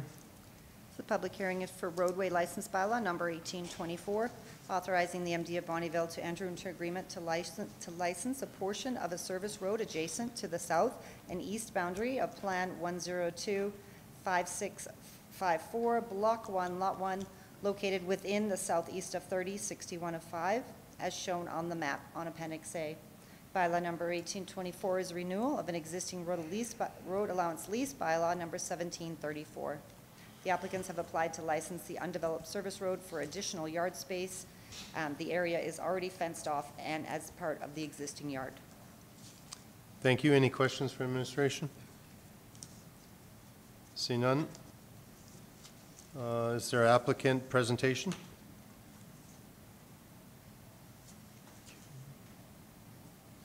Okay, at this time, I'd like to announce that there was no written submissions received for bylaw number 1824.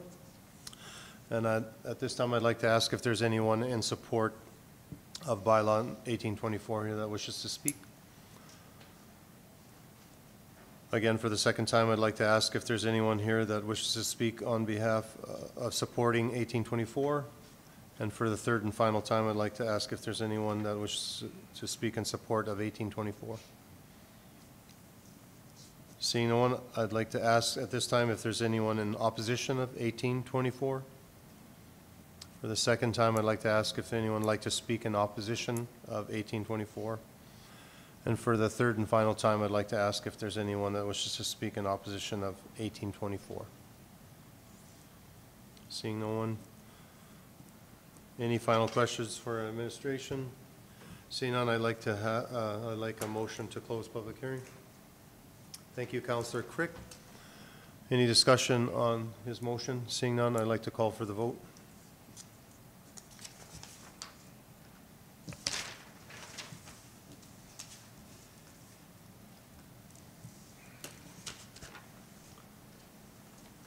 Carried. Before we begin the public hearing for bylaw 1825 roadway licensing bylaw, I'd like to remind those who wish to address any of the public hearings on today's agenda to register your name on the speakers list at the entrance of council chambers. I would also like to outline the process to be followed for this public hearing. We will begin with a staff report from administration, followed by questions of administration from council. Next, if they are in attendance, the applicant will have an opportunity to provide a presentation, followed by questions of the applicant from council. We will then call upon members of the public who wish to speak in support of the application, followed by those who wish to speak in opposition of the application. Council may ask questions of the public presenter during this time only. The applicant will then be provided with opportunity to rebut anything that they have heard or read in the opposition of the application, followed by questions of the applicant from the council only on information provided during the rebuttal. Finally, we will entertain any final questions of administration from council before closing the public hearing. May I have a motion to go into public hearing for 1825? Thank you, Councillor Slipchick, for making a motion. Any discussion on this motion? Seeing none, I'll call for the vote.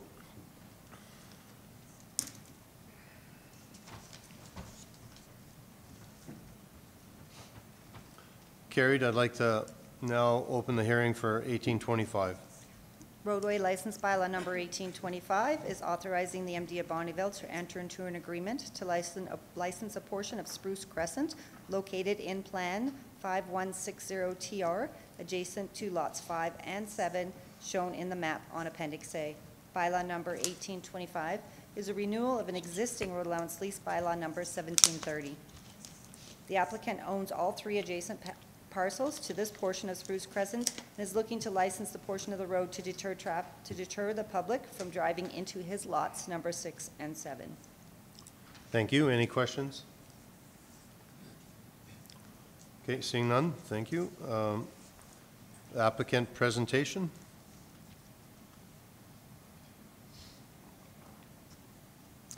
At this time, I'd like to announce that there was no written submissions that were received for bylaw number 1825.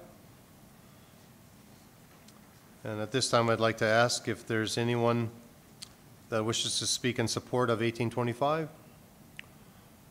For the second time, I'd like to ask if there's anyone that wishes to speak in support of 1825. And for the third and final time, I'd like to ask if there's anyone that wishes to speak in support of 1825. Seeing no one, I'd like to ask at this time if there's anyone that wishes to speak in opposition of 1825. And for the second time, I'd like to ask if there's anyone that wishes to speak in opposition of 1825. And for the third and final time, I'd like to ask if there's anyone that wishes to speak in opposition of 1825. Okay. Seeing no one, I'd like to ask if there's any final questions. Seeing none, I'd need a motion now to close public hearing. Thank you, Councillor Crick, for making a motion on behalf of council to close this public hearing. Any discussion? Seeing none, I'll call for the vote.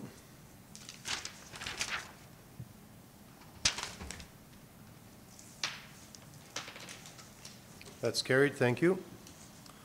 Before we begin with public hearing for bylaw number 1826, roadway licensing bylaw, I would like to remind those who wish to address any of the public hearing on today's agenda to register your name on the speakers list at the entrance of council chambers. I would also like to outline the process to be followed for this public hearing. We will begin with a staff report from administration, followed by questions of administration from council. Next, if there are any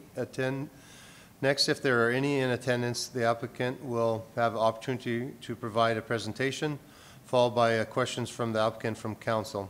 We will then call upon members of the public who wish to speak in support of the application, followed by those who wish to speak in opposition of the application. Council may ask questions of the public presenter during this time only.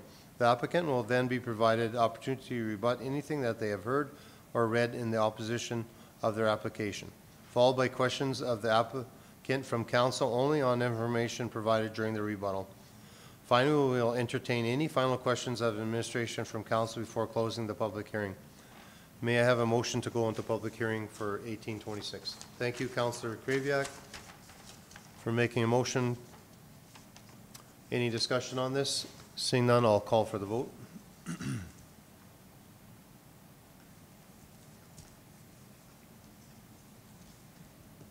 That's carried. Thank you. I'd like to open the public hearing for bylaw number 1826. Thank you. Roadway license bylaw number 1826 is authorizing the MD of Bonnyville to enter into an agreement to license the multiple road allowances as shown on the map on Appendix A. Bylaw number 1826 is a renewal of an existing road allowance lease bylaw number 1722. The applicants have applied to license the road allowances to be used for grazing of cattle. Thank you. Any questions?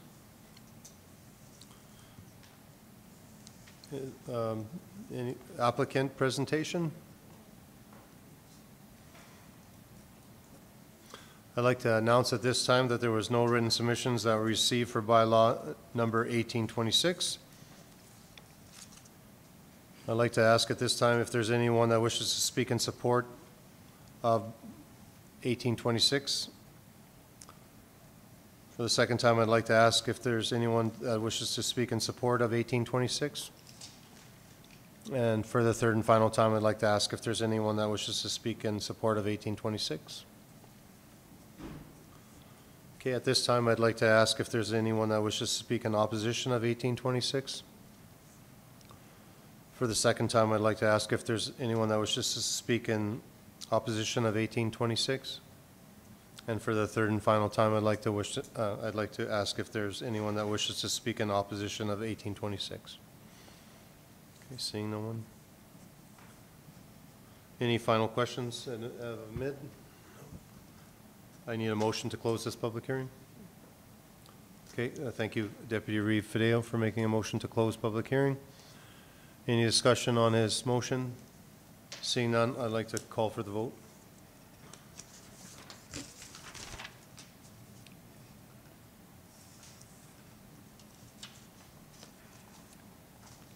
That's carried. Thank you. Before we begin the public hearing for bylaw number 1827, roadway licensing bylaw, I'd like to remind those who wish to address any of the public hearings on today's agenda to register your name on the speakers list at the entrance of council chambers. I'd also like to outline the process to be followed for this public hearing. We will begin with a staff report from administration, followed by questions from administration from council.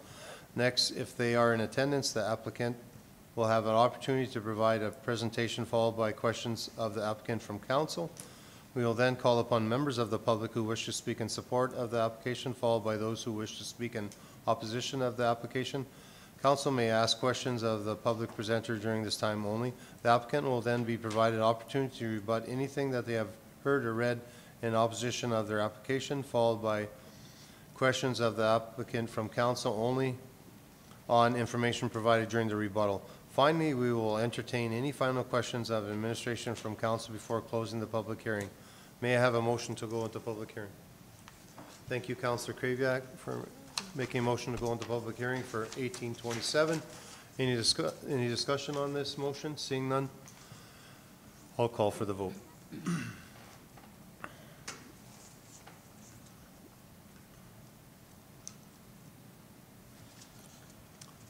That's carried. Thank you. I'd like to open this public hearing for bylaw number 1827. So roadway license bylaw number 1827 is authorizing the MD of Bonnyville to enter into an agreement to license the road allowance east of the east half of 24/64/7 as shown on the map on Appendix A. Bylaw number 1827 is a renewal of an existing road allowance lease, bylaw number 1728. The applicants have applied to license the road allowance to be used for accessing an existing well site. Thank you. Any questions? Any presentation from the applicant?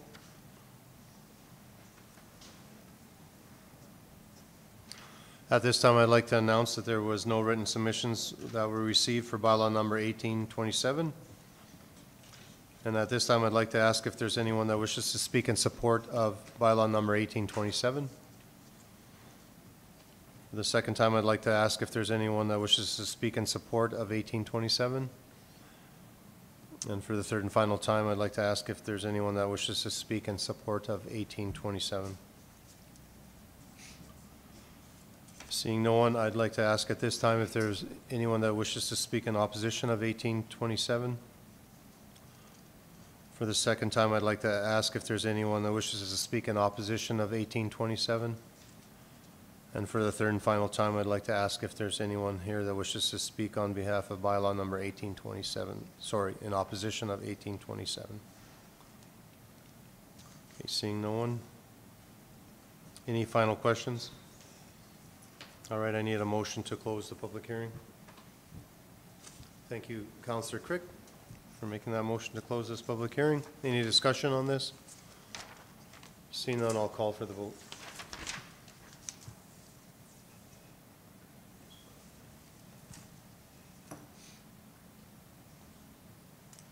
That's carried. Thank you. Very well done, everybody. Thank you. Bit of a tongue twister. Yeah, I still can talk, yeah. Did they, the delegation there, they left till later on, or what did they? Mr. Reeve, they were not able to stay. Okay. But what I would request is if council wouldn't mind making a motion to postpone the SPA's delegation, we'll work with them to bring them back at a future date. Okay.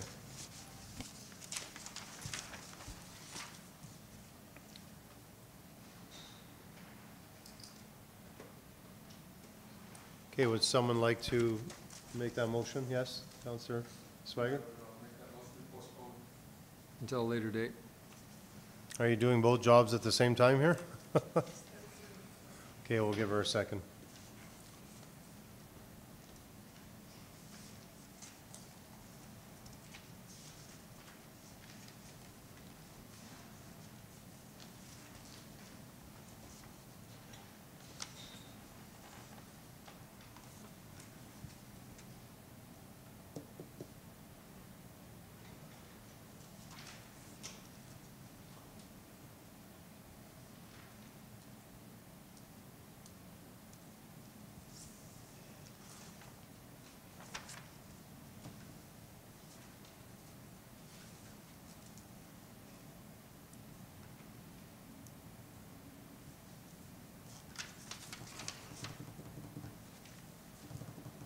Okay, thank you, Councillor Swager, for making a motion on behalf of council that council postpones item 5.1, Bonneville and District Society for Protection on Cruelty to Animals delegation to council in a future meeting of council. Any discussion on this motion?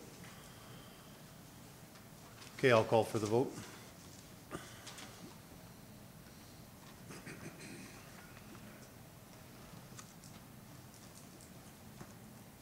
Carried.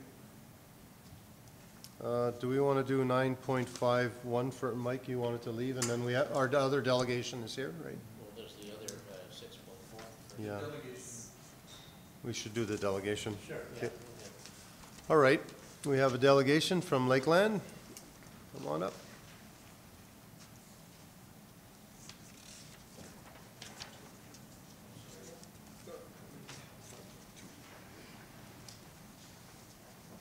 Five point two, yep.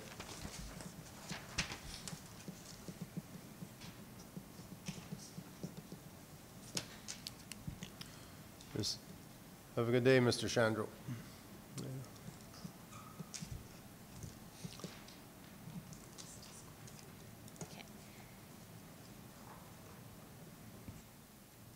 Red is on. Right on. Thank you. Good morning. Good morning. So I'm just here to give an update on Lakeland Agricultural Research Association, our activities for 2022. As you know, we are run by a board of directors, which two of the council members from this council sit as a designate and alternative. Our staff, we have myself, Kelly Nishporik, I'm the executive director and environmental program manager. We have Amanda Mathiot, who's our cropping program manager, and then we have Megan Wanchuk, who is our livestock and forage and livestock program manager. And then we also have Victor Sedlowski and Charlene Rachinsky, who help us out in every way that they can. So our vision and mission, we just went through strategic planning. These are our updated and current vision and missions. We would like to be a leader of applied agricultural research and extension in Alberta. By doing that, we are innovative, unbiased, and provide applied agricultural research and extension throughout the Lakeland. Really what attracts producers to our organization is the fact that we are unbiased. We're never ever pushing a product. We're not there to try to sell anything. We are there to provide information on current agronomic practices, products, best practices. So we work with 2,100 farms throughout the 4 municipalities that we work in. That's about 950 acres per farm, which covers about 1.9 million acres of farmland. So we do have the forage and livestock program, the cropping program, the environmental, and a small horticulture program that we have at our Fort Kent site. So in 2022, we had 44 research trials, which equated to about 2,200 plots, or just over 2,200 plots. We had 3 field scale trials. We did 7 demonstrations. We did 5 pest surveys, and then we had 33 extension events over the course of last year, which is pretty good considering we came out of COVID with part of that. So this is really tiny, but this is an example of some of our small plot replicated trials. So we've done some pH, increasing pH with liming to look at how it affects clubroot. So we're doing that in partnership with Gateway Research Organization. But because we work in non-clubroot infected fields, we are only looking at how the increase in pH affects the yield and quality of different rotations. So we looked at it through wheat, peas, and canola. Other things that we've done is a canola performance trial. So we had a seed depth and size trial up in Lac La Biche. We've used some ESN products looking at different rates and how it's affected yield, along with top dressing to see how that impacts yield and quality. So we have all of these trials were available through our field summer plot tours that we hosted in all 4 municipalities, so all of our trials could be highlighted with producers, and those were well attended this summer. Some of our big field scale trials and demonstrations include the Alberta Soil Health Benchmarking Project, so we're concluding the first 5 years of soil sampling.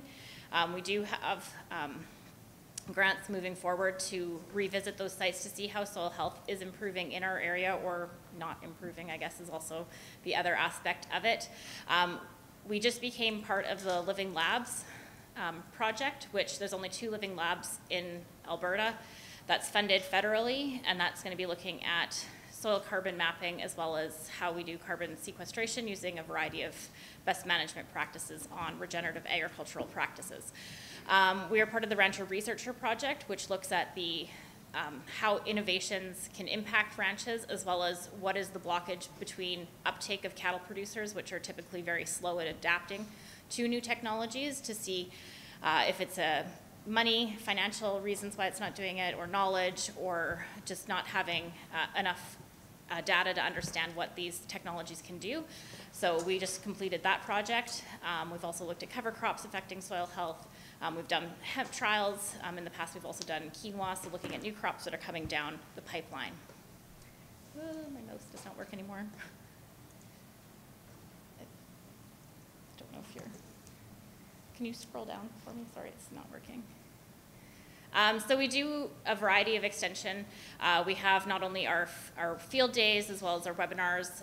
We do workshops. We also provide written newsletter, so it's printed. It goes to 2,100 mailboxes. So we have two different newsletters. One is the Verdant Element, which is the environmental side, and then we have Grow With Us, which is our agronomic newsletter. We do lots of one-on-ones, especially with off-CAF funding that's coming down the way. A lot of people are looking for funding for programs such as the cross-fencing and the cover crops and off-site watering systems. That's available coming February 13th. We're very active on social media, and we still are doing feed tests. However, we are now charging for them, so they're no longer free. This is supposed to be a different poster. Our next upcoming event is actually, we're doing a drone school, which is March 30th and 31st in Ashmont. So everybody can be licensed to fly a drone after the completion of the 2-day school. And so they'll learn about different applications that they can use drones on their properties for. We do receive ASB resource management funding through your ASB grant. It's been a long-standing partnership with the MD of Bonnyville, Lac-La-Biche County, and the County of St. Paul. That provides environmental programming that we offer. So that includes environmental farm plan delivery, assistance with the CAP program was before, that has now ended. So now it's the off-CAF funding, that's $75,000 for producers at 85% cost share, so that's what we've been really busy with. We do riparian health assessments for producers. We support watershed programs. The classroom agriculture program is back up and running. It was not being offered for the last 3 years due to COVID. However, so that's the grade 4 education program that highlights how food is grown, where food comes from, how farms operate, all of that good stuff. So we offer that. It's normally about 75 classes in Zone 8 that I coordinate for. We do other school and youth presentations, and then also provide all those extension services, like I said before. So Environmental Farm Plan has been a long-standing program that we've been offering. It's a self-assessment for producers, which helps them access funding for their farm. So it's voluntary. We roughly have about 23 to 30, well, we had 23 last year, but it's typically in that 20 to 30 range that we offer every year, so it's done through one-on-one completions. I'm also on the operations committee, and I mentor new techs coming in. In the last year and 2 years, we offered the LARA RAP program, which is the Watershed Resiliency and Restoration Program. So that was funding through Alberta Environment that we received, that we then funneled to producers to do riparian fencing, off-site watering systems, stream crossings, wetland enhancements, as well as through riparian health assessments to look at how they can improve their areas. So that's a pond leveler there in that photo. So we've put in quite a few of those, as well as off-site systems, and a lot of riparian fencing has gone in. So we offered, we had $140,000 that we doled out over the last 2 years, which was a cost share. So the projects actually totaled over $350,000 worth of projects that we put on the ground out here. I support other watershed programs, such as the Integrated Watershed Management Plan. I'm also on the Lac-La-Biche Watershed Management Plan Committee. I've presented at watershed forums. I'm also the director of the Alberta Lake Management Society and the chair of the Moose Lake Watershed Society, so we do a lot of projects there. This last year, we did a microbial source tracking project. So it looked at what fecal coliforms are coming into the lake. So a lot of people blame cattle producers, but it's also human sewage systems that are also contributing to lake health, or the decline in lake health. So we're just looking at where those fecal coliforms are coming from. As you know, I mean, Alberta Ag really gutted itself, and then the 310 farm line no longer exists. So all of those kind of calls have been downloaded to us as well, and so we're filling a gap that way as well. And so I kept it very short for you guys. If you have any questions, I'd more than welcome them right now. Yes, Councillor Swigert. The Classroom Ag program, interesting. What time of year, when do they actually do that? And who actually supplies the material and teaches that? So the Classroom Egg program used to be board directed, and it was done through the majority of the commissions. When COVID hit, the program closed and it got absorbed through Egg for Life. So Egg for Life is now the ones that create the material and stuff like that. It still is heavily, if commissions support it, as well as like Alberta Vet Medicine Association, they also contribute, and so they get pages within the CAP booklets that we provide. And it's a provincial program. It's been in existence for 38 years. And so it's delivered to grade 4s. It's teacher requests that come in all throughout the first part of the year. And then we have our zone coordinator meeting. I had it last week. We get our booklets, and then I start looking for volunteers to go to the classes that have registered for it. Any other questions? Well, thank you for your presentation and all you guys do at Lara. We really appreciate you guys. Thank you. All right, have a great day. You too. I think we're going to break for dinner now. The motion to accept the report? I'm sure we do, yes. Oh, make that motion, Mr. Reeve. I seem to make that mistake every time. All right, thank you, Councillor Kraviak, for making a motion on behalf of council that council accepts a presentation by Lakeland Lara on their 2022 programs and initiatives as information. Any discussion on this motion? Seeing none, I'll call for the vote. And thank you, Councillor Kraviak, for reminding me again. That's carried, and now we're going to break for lunch.